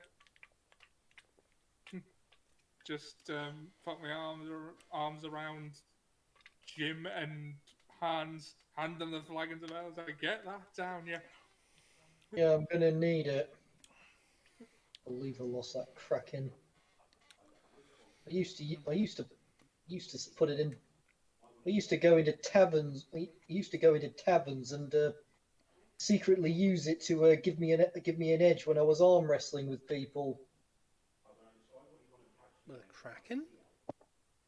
Yes. You see, they'd be so drunk they wouldn't notice that I had the kraken's tendril around both our arms, and it would just pull the other guy down for me. That wouldn't really work, seeing the tendrils are even at the narrow. Okay, I'm back. Sorry, the little one's being a bit. The little one's deciding she's. Oh, I'm too hot. Oh, now I don't want to go to bed. Now I want to go to bed. Kids. Sorry, what did I miss? Okay, I've got my arms around you and Jim. I hand you both a flag and a veil. As to new friends and absent friends. And to new allies and adventure. And to getting my kraken back. See, set yourself a goal. Sorry. See, set yourself a goal. That is what Hans thinks you should do. So unlike usually when you all are drinking and they just disappear, I'm actually going to come over, chug mine down, and climb up to the crib without a word.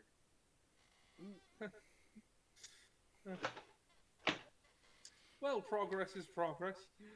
Ha! See, Hans is already rubbing off on you already. I come to take off his. Well, Hans is going to chug down his ale, obviously for social reasons. And I'll ask Fernando if he wouldn't mind striking up a nice jaunty tune for everyone as we cast off. Right. Yes, an 18. A very jaunty tune indeed. There it was. I can't put this back all at once. There it is. You've just done it. Me jolly, jolly grog. I can't do it. I can do it, see? I can't make my bank properly. I just. Nicole, come on, Upstairs. bed. Bedtime. Okay. Sorry, little one's trying to find every excuse not to go to bed.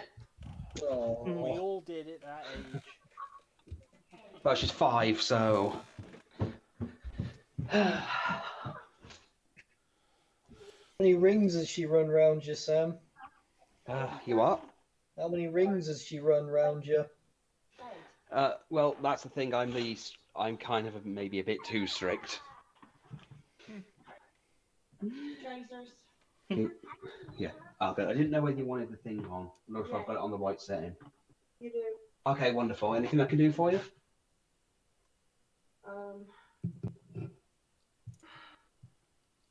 Headache tablet? That's downstairs. I'll get it when I come back down. Okay. Maybe put it onto.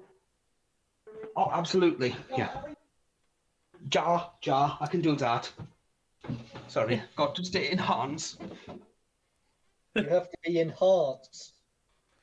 Jar, I'm enhancing you.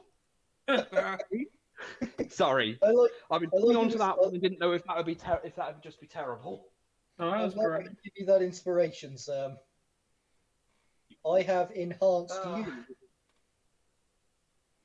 Yeah, but my skills will enhance you. Quite literally. Also, All you have to do is let Hans into your life, and you will be better for it. is it going to get me my Kraken back? Yeah, Hans is happy to Actually, help that you would get your Kraken surprise back. you. Hans, that would surprise you. He has a Kraken. Yeah, you have a horrifying creature. Your own significant Kraken. Oh, a ship. Yes, I secretly called him Jeffrey. Hans finds that funny. When you get a horrifying monstrous creature and you give it a silly name. I once had a goldfish called Pork Chop. Oh, welcome back, Phil. It was quite funny. I used to win games of pool and ask him to give me my cue stick. I used to say, Jeffrey, break out Lucille.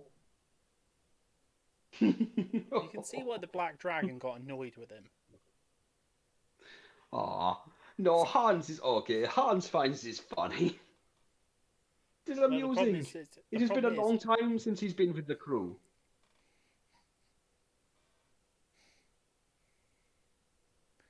So, Maybe you should have a word with the Dragonborn who commands more. Okay, this accent is like Augustus Gloop. Oh, Charlie, I need more chocolate. Oh, I'm stuck in the pipe. don't fall in the chocolate river. Oh, Scheiße. Now I'm being molested by orange people with green hair. You know, Hans, my Dragonborn has a very serious personality problem and constantly feels negative. Maybe you should have a talk with him when I next catch up with him. Well, the best thing is usually communication. What you need to do is you need to sit your Dragonborn down and ask him why he is behaving this way. Yes. I'd like him to And feel see if you can make... I'd like him to feel positive before I kill him. Oh, no, you mustn't kill. How is he going to learn from death? He won't. Then what is the point? No, Like, that is a very negative thing Hans. to think there, Jim. It's probably the only thing that'll make me happier than this liquor, and possibly my headphones and that would make me happier as well. Well, Hans does want you to feel happier and better. You should help Hans him. just thinks You should help him is be that- more positive, Hans. I'm trying. It will be a long road. No, you should use your ability to do that. Oh yes. You have abilities. Okay, to help people be I more want positive. to. I want to do an inspirational TED talk style talk to inspire him. A Theodore chat. Is he doing this spell on Jim or me? I feel I need to ask that question. So yeah, it's gonna be crit 20. Oh yeah. He got a nat 20 plus his bonus. He got 27. Oh, nice. Crazy. So I'm going to try and inspire him to be happy. Oh God, this is great. Oh my Nice. goodness! You're like a German Pharrell He Williams. is- Jim's going to be he partying has- with the crew tonight. Jim, has- Jim, has you think cracked. too hard. You think too hard on the Groovy negatives. tonight. He has And look where it's cracked got Jim's you. cynical It has armor. not. It is. Yeah. Look at what it has gotten you. You are being too negative, and you're letting it control you. That is not good. That is going to hurt you. That is going to kill you, and it's hurting the people around you. You wouldn't have your Kraken taken, and you wouldn't have such a bad time if you were just positive. Hans wants you to be positive. Hans knows you can turn it around. Hans believes in you. And yeah, he's broke through. That has actually resonated with Jim. Hans, You know, you're getting a it's not strong altered. start. It's not altered your personality completely, but it has sort of like Jim has to take that seriously Okay. as a like. It's his argument with you that you've been doing stuff wrong and you need to change your outlook has hit like a certain nerve of like, why is your life like this? And it's like a stinging little sort of, oh, he's got a point. I also want to emphasize while I'm doing this, I'm also maybe flexing my bicep and ripping my shirt. It's the first drink I've had in probably 25 years. Yes, he has a point. Jim, how are you going to react to that? Well, either you're incredibly persuasive, or this liquor is the best drink I've ever had, because I'm starting to feel better now. As I Then said, that he's- is good. Hans is happy. Good. Now relax, and we will get your Kraken back, and you will be sailing the seas once more. But until then, let loose, drink, enjoy the company. And don't worry, if you fall asleep, Hans will make sure that you're safe and kept out of harm's way, just in case it gets a little bit more rowdy. Good to be out of harm's way, as long as I'm not in harm's way. See? You see? Hans is rubbing off on you already. I was half expecting him to be love it. getting the necromancer to like be doing squats or something. By now. Yes, thanks for not doing that. You are looking Not yet. Get a few pasty, more ales in them, and they'll all be trying to do Hans's exercise, like asking how he got so beefy. The amount of alcohol which Jim is currently done, if he was to do squats now, he'd probably throw up. He probably Hey, would, Hans, but can Hans... I ask you to run the fitness drills in the mornings? For the whole crew? Yeah, why not? Oh, it would be my honor to help out. It has been a long time, so Hans hopes he is not rusty, but he has been trying to help the villagers. Owns that weird tribe of goblins that came once, but they couldn't handle it. I think they ran away once their legs became too sore, poor souls. But I will try not to work them too hard, I promise. They will still be able to do all their duties while also getting stronger. You are welcome to join if you want as well. Everyone is welcome with Hans. Yeah. Well, everyone's gonna so we're gonna jump ahead a few hours. Everyone's gonna have the opportunity for to head to some quarters, have a long rest. Yeah, I'm probably gonna have to repair my outfit that I just ripped for dramatic tension. Oh yeah, that'll be a standard thing whenever you do a long rest. I'm gonna make sure you've got like a tailor's kit in your. It is always the armpits that are the hardest. The armpits of these clothing they are just the hardest. Oh. But Hans will persevere. Shall we do XP for the snake? We'll do that at the end. Oh, okay. Because it's been a couple of it's the next morning. Hans is sort of up, ready, getting the crew doing their morning exercises. Und just watch Hans.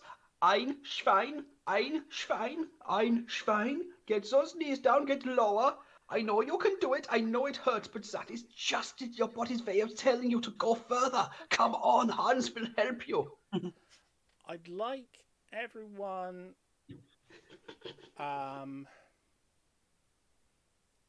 to roll a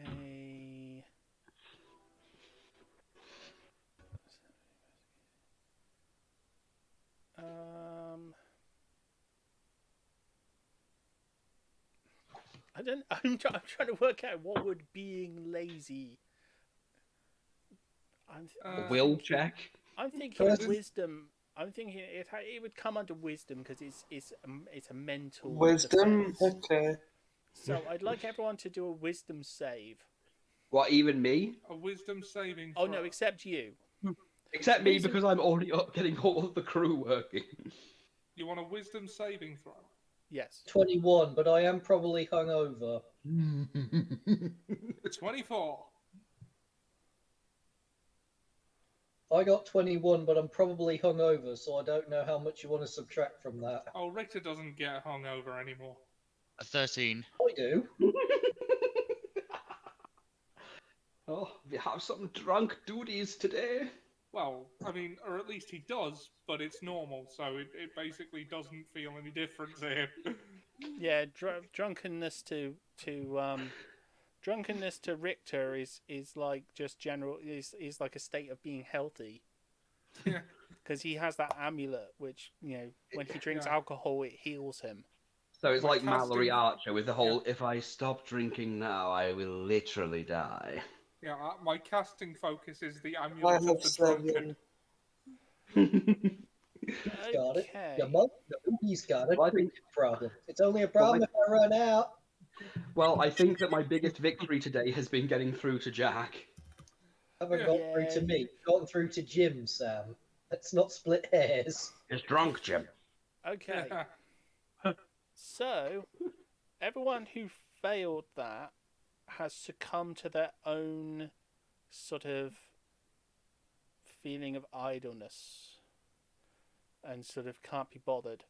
So Fernando is staying in bed. Newt I is was going to have staying in Fernando be bed. lazy anyway, except for where Fernando Hans is doesn't. having crew do all the squat thrusts. I assume he's in front of the main thing, so I'm just going to lie on the banister and just lazily strum my guitar. Somehow I kind of Fernando imagined has no Fernando need doing the to- squat thrust. Fernando has no need to work on his squats. Fernando is very good at squatting. But Why having a piece of weed or a cigarette out of his mouth? He's just laid on his back, curling his tail and lazily strumming his guitar. So Richter, but Fernando. Jim, Oh, and it's Richter. It's just Richter and Jim have actually Richter joined and the Jim, morning Richter exercise and party. Jim. Yes, Richter and Jim have actually joined the exercise group. What was the deal with them? Were they like brother and sister? Were they going out? Were they friends with benefits? What were they? I don't know, but they had a barge, and that was the important part. My university lecturer Mark was the puppeteer on that show. I want to understand their alternative lifestyle better. I suppose it's appropriate since Richter's the only one who knows I'm a necromancer. Yeah, Well, I'm as I also said, the captain, so I should lead by example, I suppose. Yeah. Thinking of myself, your crew's quite lazy if it's just you and me here, you know. Richter, Jim, good to see the two captains are here.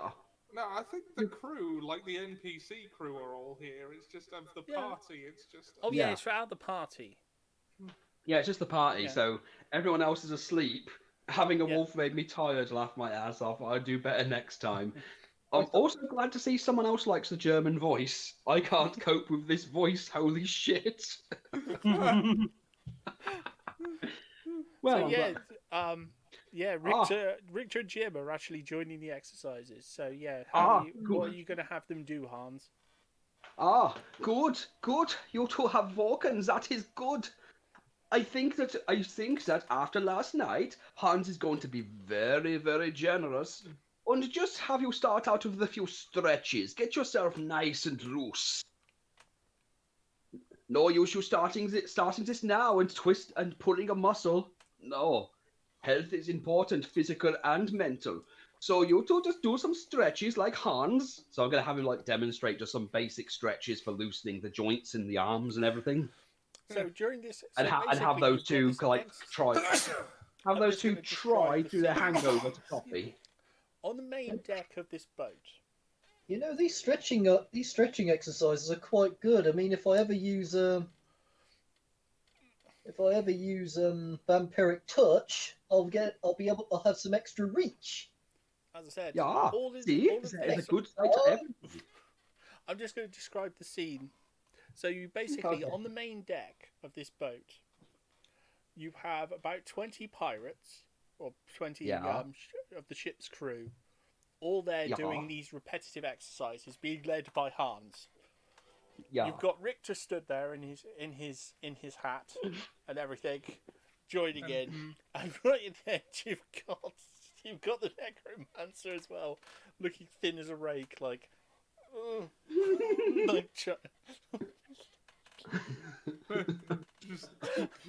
It looks like Smeagol trying to lift weights.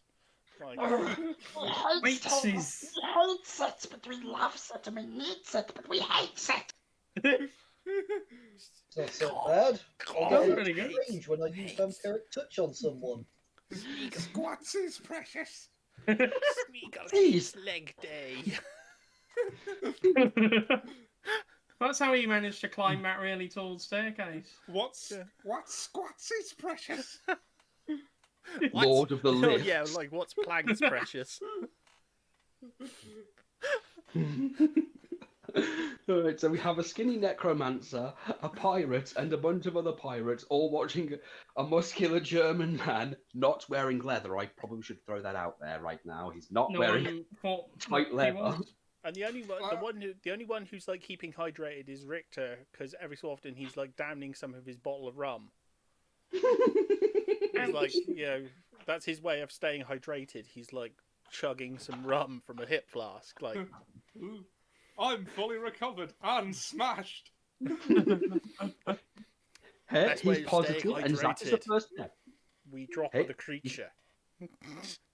He's staying hydrated. He's staying positive, and that is the right mindset to have while doing Hans exercises, sloshed or not. So after a couple of hours, because Have I moved on to actual exercises with them now that they've stretched? Oh yeah, you'll be doing actual exercises with them. So Yeah. So it's been so, a couple you know, of the hours. squats. Oh yeah. You want to describe the whole? Yeah, go for No, it. no. You don't have to describe the whole thing. I just wanted to make it clear we weren't just doing an entire few hours of just stretches. Oh no. You've got plenty of things to do for you've got cannonballs and stuff. So you got stuff for stretching and weights and stuff. So there's plenty of I'm gonna have them do the squats. I'm gonna have them lifting a cannonball each and carrying it back and forth up and down the deck. I'm probably going to go hide in the poop deck. Even that ball exercise where two of them, even that ball exercise where two of them. It's the only time in my life I've ever heard Jack say the word poop. Yeah, but then have that exercise where two of them are pressed back to back and like pass the ball around to each other and everything. Just everything to increase agility, strength, dexterity. And also get them a full English breakfast of exercise. And also a full German exercise. It also builds up trust with them as well. And exactly. Sort of camaraderie. That is good, and that will help my that will help my abilities. But I don't know that. Well, after a few hours, you've had your exercise. How are the crew? Are they all worn the fuck out? Obnoxious is the only one who Obnoxious tends to rest in strange places, so I'm going to say that he was still in the crow's nest. Yeah, pretty much. So, I'd like Obnoxious. Can you roll me a perception check? Okay.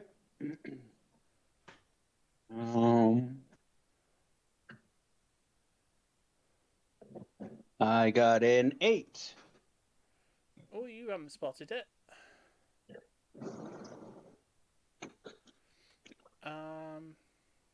With advantage, that shows you how bad my perception checks are. Oh, that was a bad roll. Yeah, you got nat 1 on the second one. Ooh. Yeah. So we'll go back into Roger. We'll go back into turn order now because we're there's going to be some things happening. So, Hans, you've finished your exercise class. What would you like to do now? Well, now that they're done and they've done their exercises, I suppose that Hans has done all he can. So probably offer to give some advice here and there to the ones that have been struggling. Yeah. And if they've done fine, just let them go about their business. Okay. Like they're done for now. One of the best things after a good old exercise is some rest and letting the muscles, get back, get used to the whole burning. So just let everyone go back and relax in the ways that they feel they need to, because Hans needs these people to feel good too. So you're going to have a chat with Polarm Pete. Okay. I'm trying to remember the other members of Richter's crew. We only named a few of them. There's Slippery Joe, Musket Mike. So you're going to have a talk with the named members of his crew and just really encourage them. You all did wonderfully for your first time. Did very good, almost like professional adventurers. And I would know. I have trained some of the amazing adventurers in the world. You've all done well, but remember not to overdo it. No. Just take pride in yourselves and what you have done today, and just take it a day at a time, and you will see the results. Maybe not today, maybe not tomorrow, but maybe this next week, maybe in a month, you will be almost completely different person, but a better version of yourself. And Hans believes in you. But please, if you ever need any kind of help, don't forget to come just ask old Hans. Hans is happy to help. Wolfie. It's the Triple H. It's my Triple H plan. Hans happy to help. Wolfie, you have had one development happen. You've managed to bring back. Remember that your daughter was resurrected. The werewolf version. Yes. So the others are downright shocked by this, given that they saw her die. Oh yeah, crap. Well, no. What would it be?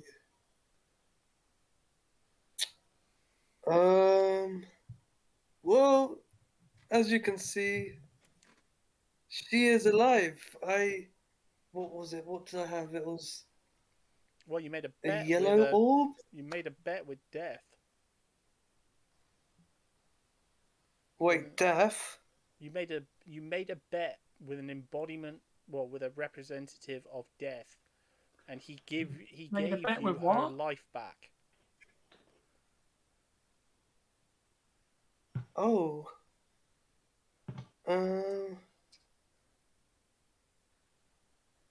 Oh, how can I start this? And at the moment, you're sailing back to the cursed realm to rescue your daughter, Brunhilde. Oh, not Brunhilde. Anyway, I was going to say, you're going to say that in character. Your daughters are going to be very upset. No, that was off script. I was going to say, you can't be insulting your baby mother in front of your babies. I was just thinking, one is in wolf form. Yeah. Does the other two have their wolf powers? Yeah. No, none of the rest of them have wolf abilities. They're all like variants. Damn. Only one is part werewolf. The other one is part giant. One is like a dwarf. Yeah, as I said, they're all parts or variants.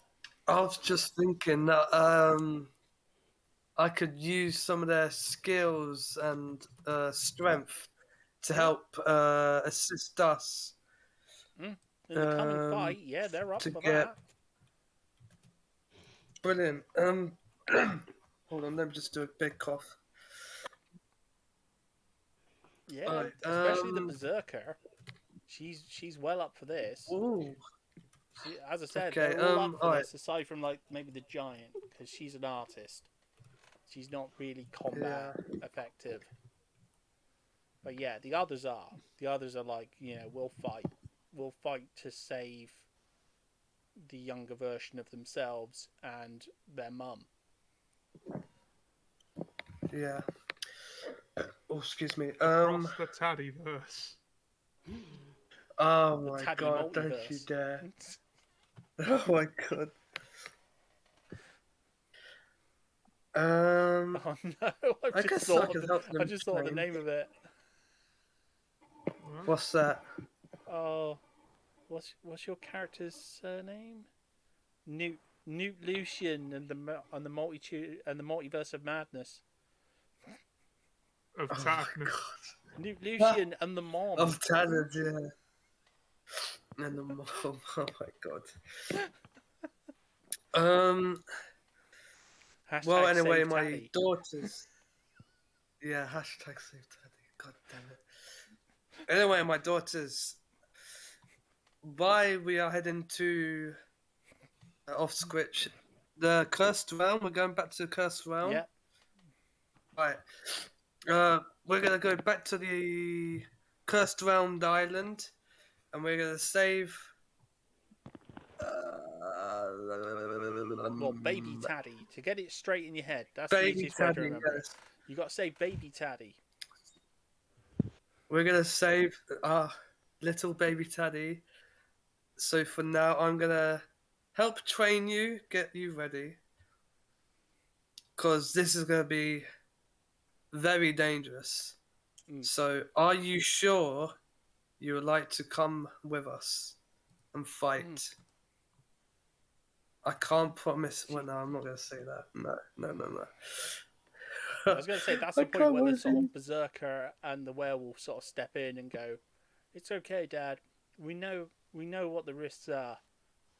You know, we're not baby Taddy. We know that this is going to be a big fight. You know, but we've got to rescue her. We all came from her. She's part of us. We are her, and she is us. You know, we're all the same person. So of we course will save we're going your to do mother. this. And maybe we'll find the we'll peace need that to we're come up looking with a for. plan as well. Because we were never Correct. supposed to meet like this. No. So maybe we're supposed to be here to help you do this. Perhaps you are right. Because whoever brought, you know, Werewolf Taddy back is you know, got to be part of the bigger plan of things. Yes. So yeah, this is the point where you're just gonna get like a big group hug from your daughters. Yeah, literally. You're getting like a big group hug, and even the hyenas are like trying to join in on it. We will be okay. As long as we have each other's backs. And we got to rescue the Everything chickens will as go well. to plan. Says the giant who's like slightly younger than the others goes, we got to rescue the chickens too. Yeah. Oh, for God. For those who may not know, Wolfie just sort of accrues families wherever he goes. Oh, and so basically, like Spider de Jean. Well, it's not in even that that. one, in that one Three- session where he completely abandoned the party to go off and find food for his daughter. Wage war on bad nutrition. Oh, for God's sake. No, you gotta do what you gotta do, mate. Jesus.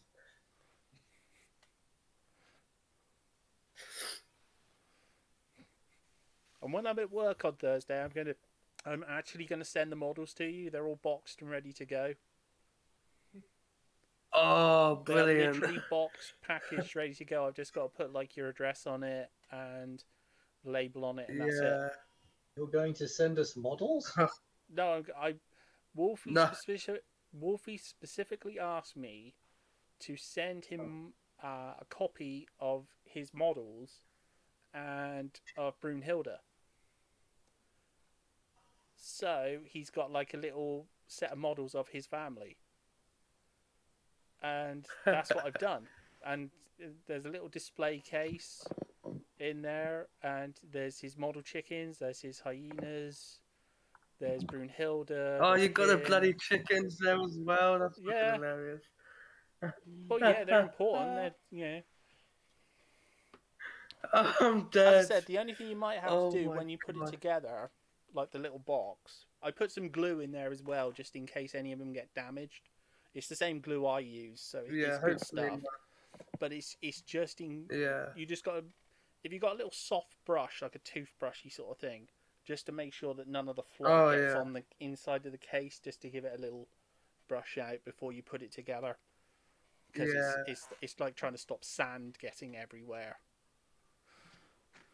And it's once it's done, but it where everything's all wrapped up in the box, some of it might have got it on it again. But there's his whole family there. Well, aside from the older ones, I've been trying to get that sorted out for like 6 months since we started. Since we started. So. And I had to order like a second Brunhilde. I They've thought it was stopped making them. Eclipse. They've stopped making the model. This is why I have. Oh no! They stopped making her, so I had to order one from the States. Oh my god! The only reason I've actually fulfilled this is because I had no idea how much it would be at the start, and I sort of said to myself, "This is like the only commission I'm ever probably going to have, and so the only one I'm going to honor without charging a single thing." Because I mean, that Brunhilde was like 40 quid. When the original was like my 6. God. Oh. And I spent Jesus so Christ, much man. on baby taddies.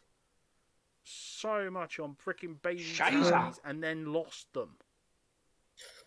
I would get a little model that came with a little baby in a little manger sort of thing, in a little basket thing. I'd cut the thing off, put it into a little stall and stuff. I'd make the stall and the freaking model kept vanishing. I made 5 versions of that. I Well, think your that's dog might have And take it you a kept while in life freaking to find vanishing. Ginger. I've never found think- them again since. They just gone. And the dogs didn't nick them. No, the dogs haven't touched them. They've just disappeared into the ether. Wow. I haven't even found like a part of one. Like you'd expect maybe a little bit of one to turn up. You know, the annoying thing is you're probably going to run into them at some point. Yeah. If it turns up, it'll be a Kinder Surprise. Yeah. Or all of them. Yeah, literally. As your German would say, ja. In the end, I just got a different model and didn't cut it up. I just found a different model, didn't cut it up, just painted it, and went, "That's it. You're staying with that. I'm not making another one. I've had enough making other ones." I've spent as I said, I've spent like 3 or 4 quid on like 5 different versions of this model to make, and then lost them all. So I just decided, no, this clearly this model is cursed. I'm not doing it. I'm just gonna go with a different design. I don't care anymore. This model is cursed. Yeah. This model is cursed. Well, the thing is, I started collecting like Warhammer when I was in my teens, but I always thought my painting was terrible. So the idea of my models being on a stream, let alone someone actually like wanting me to send some of my painting to them, is like so alien to me. It's like brain explode. Like, so yeah, that's why I was like, I'm getting this done. I don't care what it costs. I'm getting this done. I will get this done. Yeah. Because, yeah, once I started this task, I didn't think it was going to end up taking this long and going this crazy. But, we need to progress because I know Obnoxious doesn't have much more time because it is... What's the time now, Obnoxious?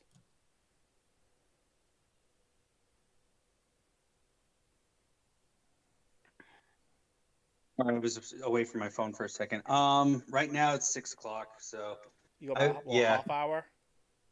I got about a half hour. Yeah. Yeah, then we'll I be gotta done by then easily. do it here and there, so I might be slow to respond. Yeah, we'll be done shortly. Once someone spots the thing overboard. So, Wolfie has dealt with the thing. Fernando, you're awake now. What would you like to do? Well, I've been sat on the banister behind Hans, just strumming my guitar lazily. Imagine if he actually started strumming like in tune with all their exercising. Like the D&D equivalent of a Mr. Motivator video. Could you roll a perception check, Fernando? 18. There's someone overboard. You can see a body. And also the clouds the sky is starting to get dark. As it does, you hear one of the lookouts going, sort of, is there a storm? Captain, I'm not sure if there's a storm ahead or if we're approaching land. Right, guy. But it's still Fernando's turn, so we'll let sort of Fernando react first. As he hears both things, and he sees the body in the water.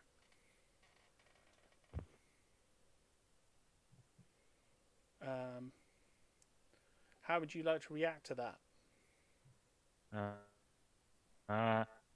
We have a man overboard, and I'm just going to leap off the side of the boat. Okay, so you've jumped overboard. Okay. I did shout, man overboard, and I'm just going to leap over the side of the boat to try and help them. Okay. Night, Phil. Bye, Phil. Good night. Bye. Night. You'll get to the person in your next turn. Richter, it's your turn. You respond. You hear the weird cry out. I mean, I'm wearing Mariner's plate. I could probably have swam out and got him. Oh yeah, you could as well. There's nothing stopping you both, like trying to rescue him. Yeah. Rescue them. Okay. So do I need to roll a perception check or anything? And how sore is he from the exercising? Yeah, so you can see where they are. You wouldn't need a high roll just because you saw where Fernando jumped. Okay, so perception. Yeah. 17. Yeah, you saw it. Okay. You're jumping over as well. Yeah, so and I'm wearing. Okay, the Mariner's plate gives me a swimming speed equal to walking speed, so that's so it just 30 feet a turn. Yeah, it means you, and also it means you don't get any minuses. So yeah, you'll be swimming. You know, they're not that far away. Yeah. Obnoxious. The noise has disturbed you, and also the weird darkening of the sky, and the increasing feeling of dread. Oh, dread's not a feeling I get very often. No. You're quickly approaching the cursed realm. And there's like a storm above it. Well, dark I guess. clouds. So you say we're approaching. So we are approaching island, or they're in sight with a magnifier. That's how the crew spotted it. Okay. Trying to think of what I could do here. I guess I don't know. Either I guess. Well, let's see. Nature. Oh, there we go. Can I do a nature check to see if I can discern if this is going to be something we need to be mindful of, or if it's just over the island and we don't have to worry about it until we necessarily get closer to shore? Yeah, go for it. It was terrible. I got an 8. It's enough to know that that's not a natural storm. Okay. It is very not a natural storm. And you're picking up some like weird funky energies coming from there. Like Fernando would be feeling it as well. And anyone with any kind of supernatural sort of senses, like there's a hell of a firefight going on over there. So there's something going on there. It's not like when you were there before. Something has kicked off. Something is kicking off. So you said there's actually like fighting going on. Okay. Yeah, there's like a lot of there's it's a bit like the sensation people describe when lightning happens, the smell of ozone and stuff. Like you can feel, except it's more ethereal. You can feel it in the air, like there's a lot of energy in the air. So you're saying my elven side is picking this up, probably then? Yeah. Okay. And that's water. You can smell from. it in the air. Can I sense my sword? Sorry? Or can I sense my sword, or if I'm getting any closer to it? All right. Is it speak to me yet, or I just know it's closer? It can't. You know it's closer, but it's not saying anything. Okay. All right. I'm going to stay in the crow's nest and try and discern what's going on the battlefield, as it were, so that I can be prepared. I definitely have that overwhelming urge to get to my sword, but also I don't want to stumble into some nonsense. Well, you'll be making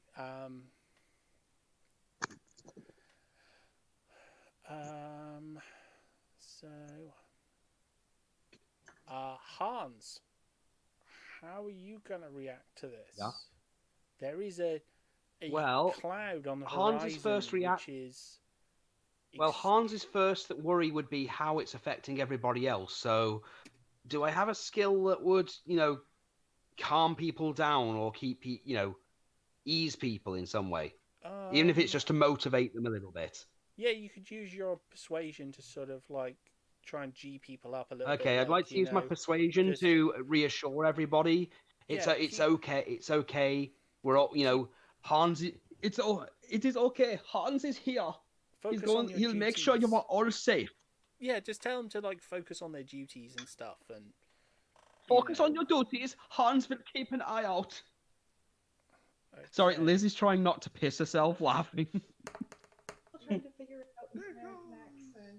You got 14. It's not American. Right. How is this American? Not you. The Oh. Done the thing that I don't. That's rude. Sorry, Liz is trying to figure out the American accent. Oh, well, it's a hard one to figure out because I was in the army and I've been everywhere, so I picked up little pieces of here and there. But it would be in north. She's from. Oh, that's right. You said from over. I started off life in Montana, if that helps. But my wife was born here, but she was over in Nevada and where else was it? I've been to quite a few places actually. So it was Nevada predominantly for 7.5 years, but I did travel to like Utah and Wisconsin and Minnesota and Florida, and you're a horrible mix of all of it.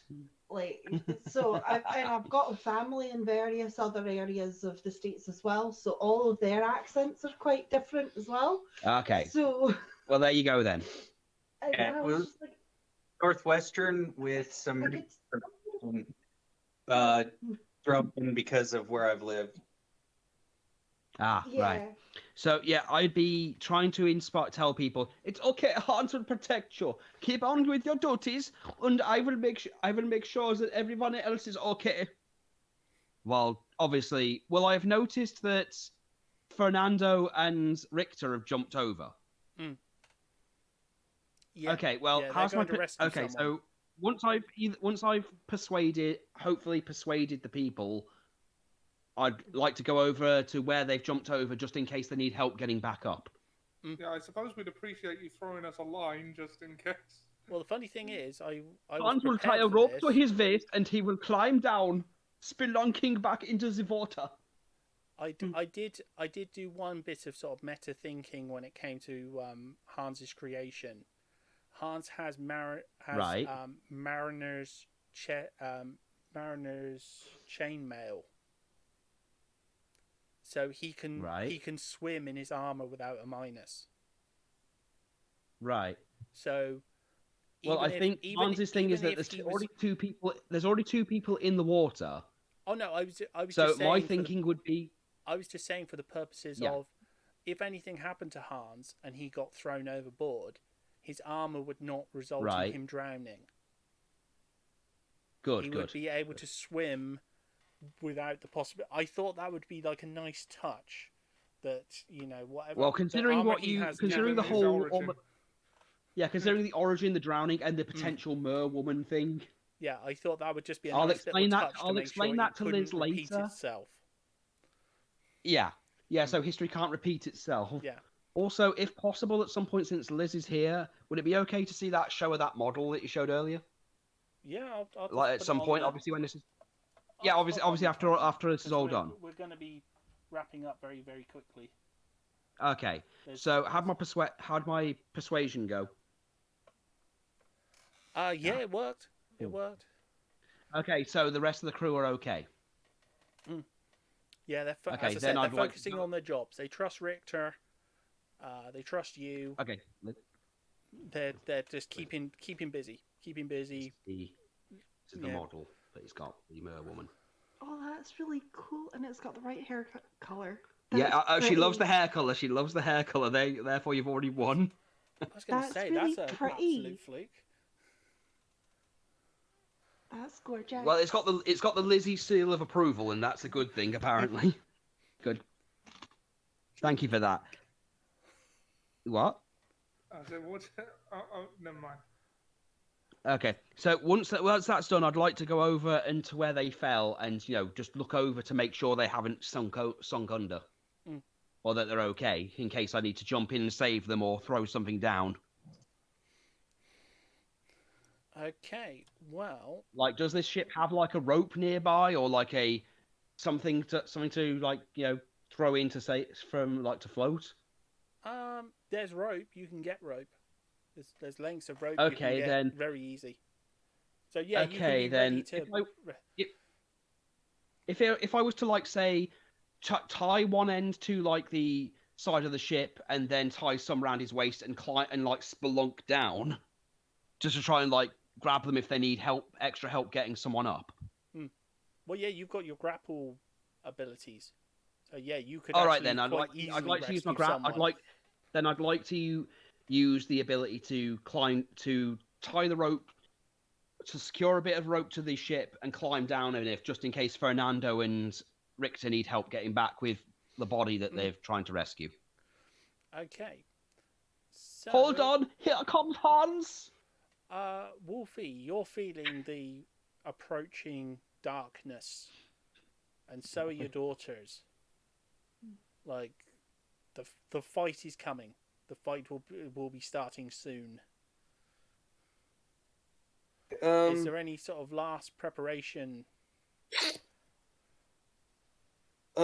Just quickly, can I do a quick perception to see if I can get like a closer look, see what we're dealing with that's ahead. At the moment, the only people who've got a decent view are the people with like telescopes, like binocular sort of things. Okay. But they are relaying information. If you went up to the deck and asked them what they could see, they would relay it to you. Alright, daughters, go get your weapons. Meet me back here in 5 minutes. And then, what did you just say? Yeah, you just got to go up on the deck and ask one of the. There'll be lookouts along the deck. Alright, I'll go up there. You, crewmate, what do you see over there? Looks like we're getting closer. What we can make out is the area around the pub is completely gone. There's a small dock there, but can't see any of the buildings. Not even the chimneys and stuff. Like, remember? Well, when we were there before, there was there's nothing. The buildings are all gone. There's nothing left. It's like a ghost town. And every so often we keep seeing flashes of energy. Yeah, is that weed? Oh God. What do you mean by flashes of energy? Well, he just seems confused. He can't tell. Because it's from this distance, they're not seeing much. You could always join me on the credit card. Well, you sir, just keep me posted. If you see anything else or anything weird, let us know. Then I'll head back and get ready. Can you roll me a perception check, Wolfie? Of course.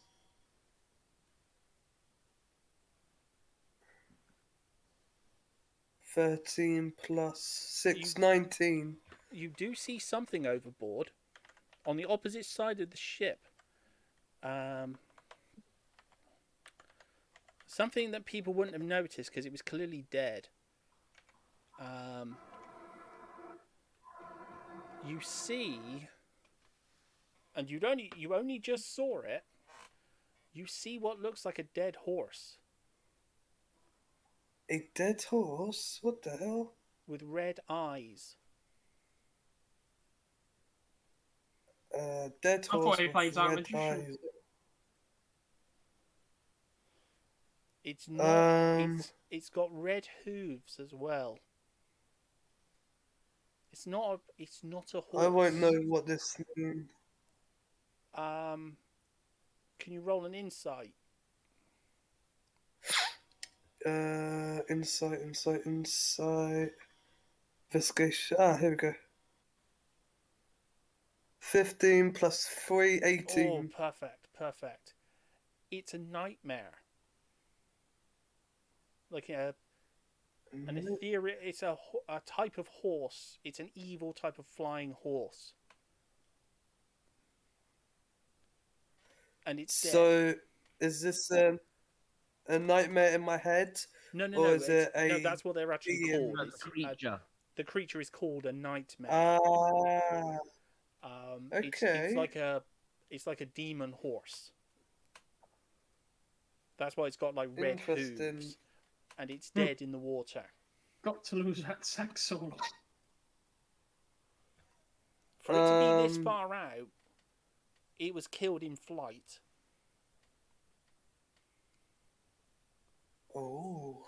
Something shot it down. Okay. I think is this a callback? Because I think I might remember. Yes, it is. Yeah. But you will get your answer to the callback in the next turn when Fernando gets his turn. Oh, that's going back a bit. I'll quickly let the others know. Gents, there's a nightmare overboard as well.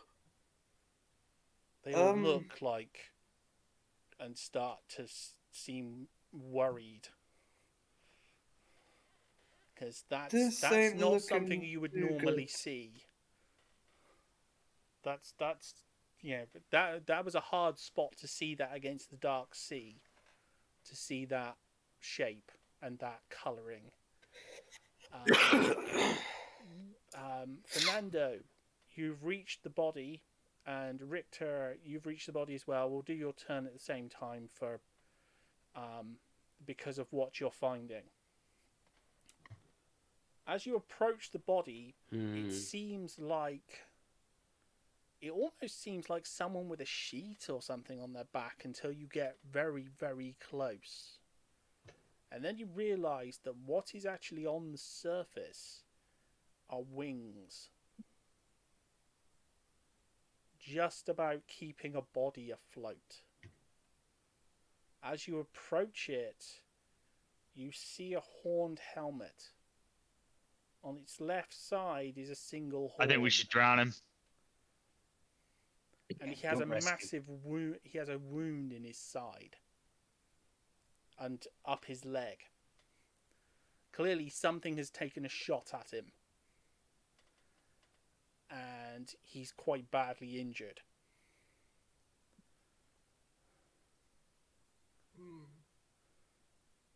And if you haven't figured out who it is, yes, it's Venger. I think we should drown him. How much do I know about Venger?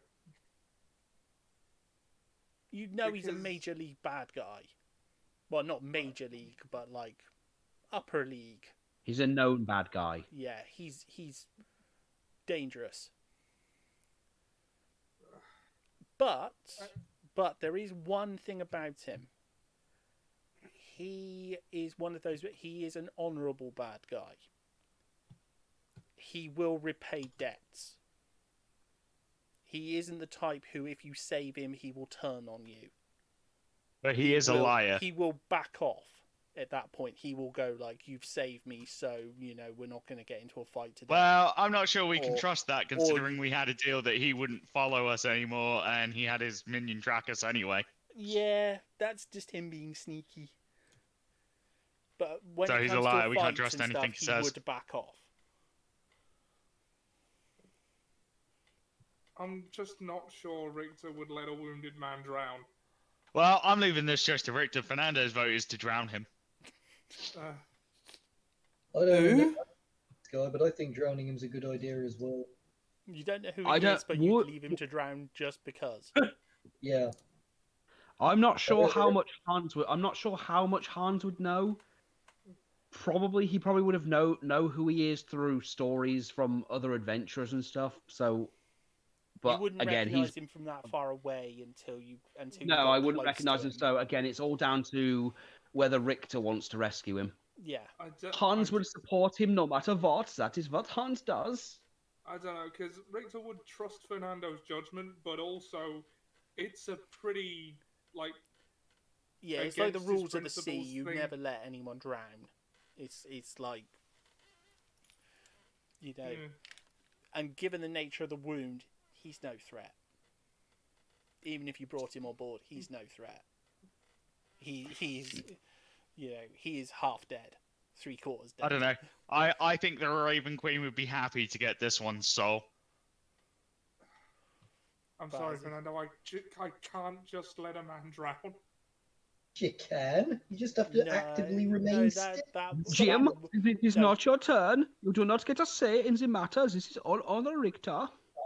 I could understand why Fernando would say that, and I also understand why Richter would say the exact opposite, because Richter as a sailor Fernando's going to go around one side of the body and go, well, I don't have to drown him. I can just make sure he's not breathing anymore. Just wait for nature to take its course. Oh yeah, but Richter for Fernando, just stabbing him in the back of the neck. Well, to be fair, Fernando is technically part of nature.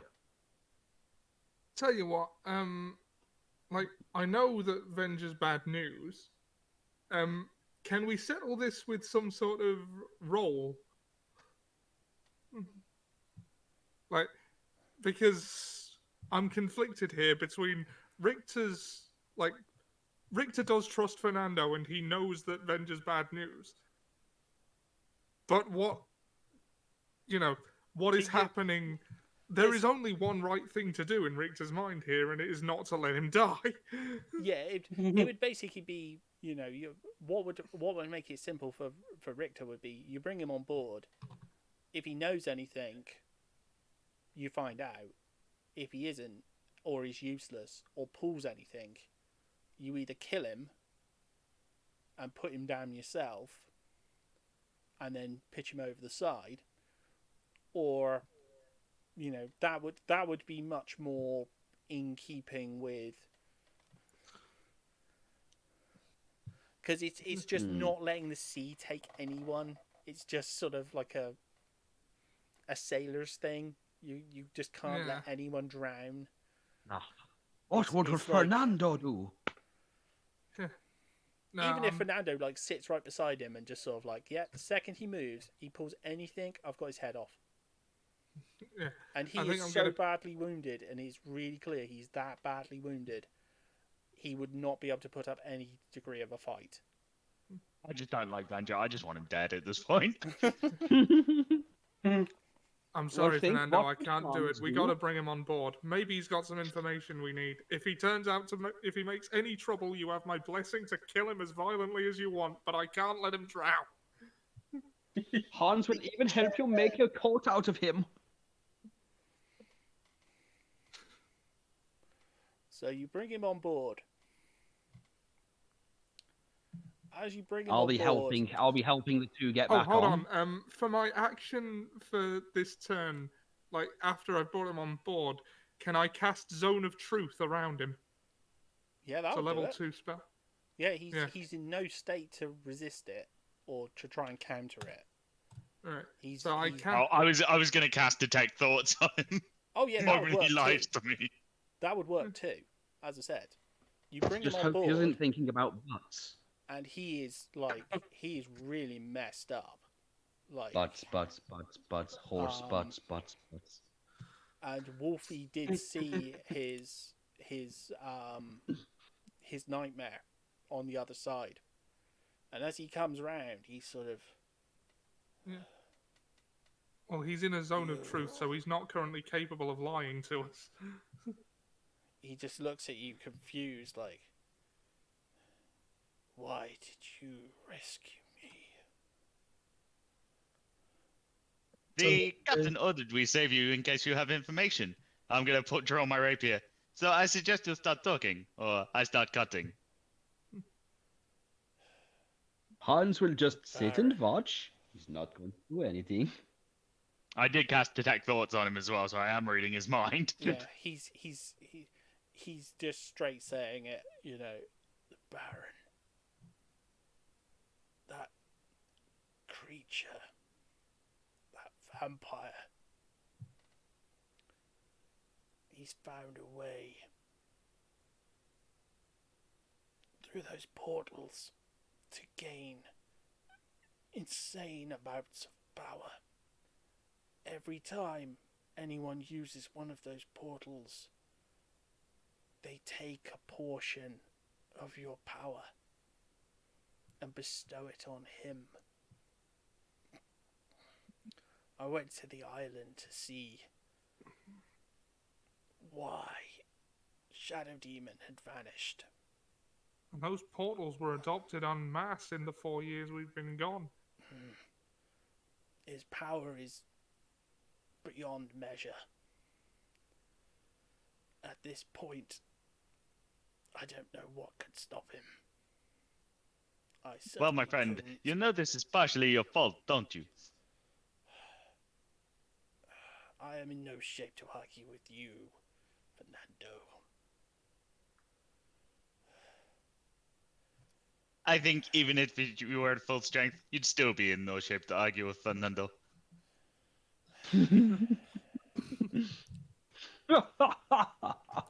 Oh, Perhaps one day we might that is see, a Fernando. but it is not this day. Well, I look forward to you trying, at least. I'm always up for a good challenge. For now, we must... Can we kill him now? Well, I agreed There to is leave that up one to thing. Fernando on the condition that we brought him aboard. There is one thing I can help you with. I know how to defeat him. You're in a zone of truth. Wait, He I'm is reading his no, mind. he is- How do we defeat him? Because he'll be thinking about that. You're He's not not- lying. He's which not thinking only- of the exact method. See, he is high enough level to know what you're doing. Well, you're not lying, which only means you think you know how You to need beat to him. give this villain what he wants. And make him desire it more. He wants So power. what does he want? He wants power. Give him it.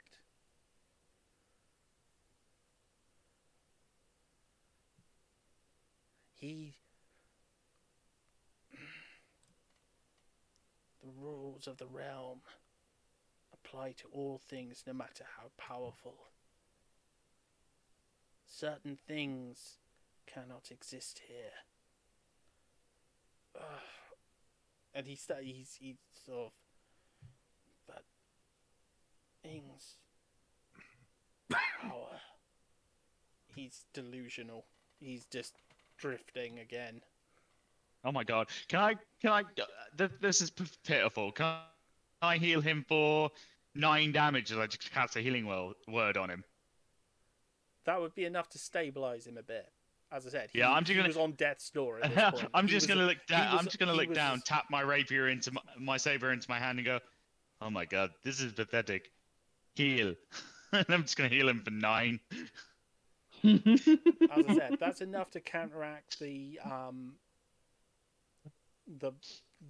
energy that was playing through his blood, and sort of causing him more damage.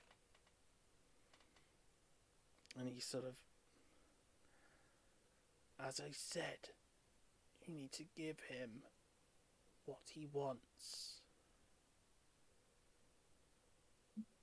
Is he thinking something more specific than this? No. God damn him. We need to get him into a fight. And then let his greed deal with him. And I can't deal with him alone. I tried, and I had to escape. But Fernando's just gonna squat down next to him and look him dead in the eye. Fernando, you would get this sensation that he's feeling, like the sick. Is he afraid? He's terrified. Ooh. He is utterly terrified. He's got the willies. holding the saber to the flat of my palm. I'm gonna squat down next to him. And would this be a fight worthy of maybe challenging my mortals? Will this be a challenge finally worthy of me? Do you think? The greatest duelist in all the lands. If the greatest duelist in all the lands, I can bait this man into a fight.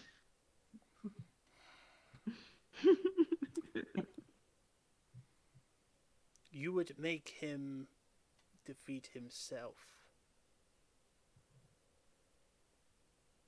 Or defeat me. I'm okay with either outcome, to be honest.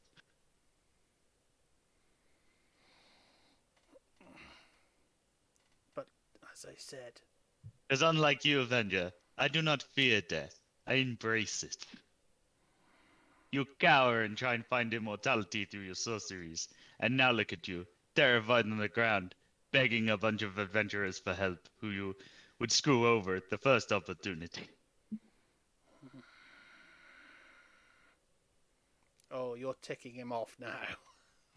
Fernando only agreed to not let you drown. I pretty much agreed to leave you at his mercy if... And Hans is not... And I'm not going to jump in. I'm just going to have Hans in the if back Fernando decides to kill Venger here, I'm not going to stop him. No. But Fernando's going to point out one other thing at this point. But you know I'm telling the truth. For we stand in a zone of absolute truth. I know. And I can read your thoughts. I am aware of that. I know. Makes it more funny, doesn't it? For you, being this vulnerable is appalling. All mortals are vulnerable, Venger. Never forget that. One day, she will have you. And I will laugh. The question is whether she has you first. The question is, she can't have me. We have a deal. And I am okay with the outcome of me leaving this mortal coil. I think we've got all the useful information we can get out of Venger, so if you want to kill him now... Oh, it's a shame. I was going to see if he wanted to join in my hip thrusting and my squats. Do I think we need Venger? Oh my god. At the moment, I would say, given how wounded he is, his power level, and the fact that he tried to run, and they shot him down like a pigeon. Like a bitch. Yeah. You are going to need all the help you can get. Right, in that case, should we tie him up and put him below deck for now? Even if he just makes a convenient target. Well, I think Captain, I don't mind. He might be more useful at the moment. But Venger, I'll remind you that as you lay up on your back looking at me, if you try to screw us or endanger anybody again, you'll be looking up at me from your back again. And this time, I will not be so merciful. I'm just gonna sheath my sword and just walk away. I'll just crouch next to Venger and let him know. You know, Fernando wanted to drown you. The only reason you're here is because I pretty much begged him not to let a man drown. Sailor, can't do it. Captain, would you like this rope? Then Paladin. But Fernando just looks over his back. I don't think he will be much of a threat. Then Paladin, we must prepare. Then for I battle. will trust my new teammates.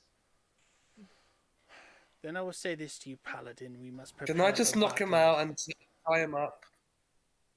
I wouldn't risk it. And also the fact that you're going to be landing, like, next session, you're going to be landing there. And as DM, I said, can I have an hour to try and take a short rest? Oh, yeah.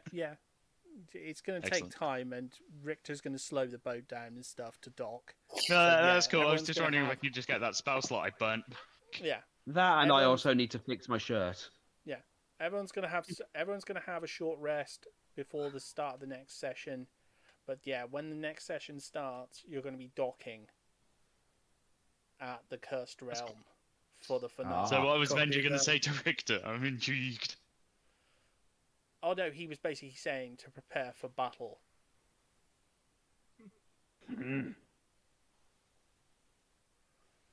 I love Fernando. Fernando is the one character that is not afraid to step up and taunt the big bad guy because Fernando wants to die. That's kind of his overarching thing. He wants to die. Yeah, I was literally saying in the chat, the day Philando dies, finally getting his wish. He has deals. Next session is where Philando dies, sacrificing himself. He's gonna be his sacrificial lamb. Yeah, I'll distract the big bad boss.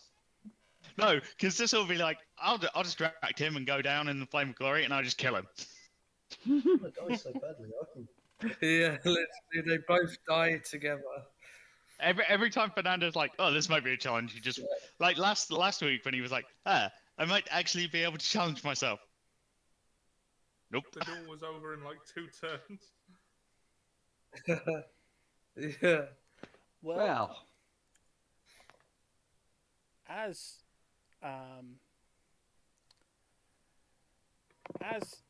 Venger starts to slip in and out of consciousness, a voice is sort of heard from the darkness of the lower deck of the ship, from the room.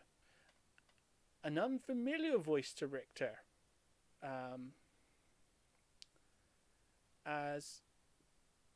actually no, I don't know. Did Richter meet the Dungeon Master? I can't remember. No. Wolfie's the only one who's actually met and spoken to him. Me, the crazy man. And I was looking, just researching. It said that Vega, whatever his name is the son of the Dungeon Master, right? That's conjecture. That was from. That was that.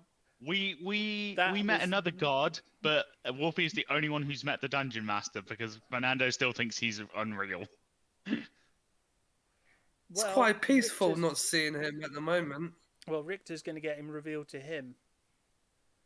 as a doorway opens into the into one of the other rooms, and the dungeon master steps out, and he sort of looks at Richter and goes, "Oh shit! But don't worry, you won't be doing this fight alone. There'll be others here to help you." At which point you hear a sort of whiny sort of voice going, "You mean we've got to save Venger?" And it's like, oh, shut up, Eric. And that's where we're going to end today's session. With that little Easter egg. Oh, Lord. For the next session. God damn it. And the War of the Cursed Realm. I'd like to thank everyone for today's session. God damn it, we'll man. say good night for now. Good night. Good night. Good night, everybody. Good night. Sort of overran a little bit.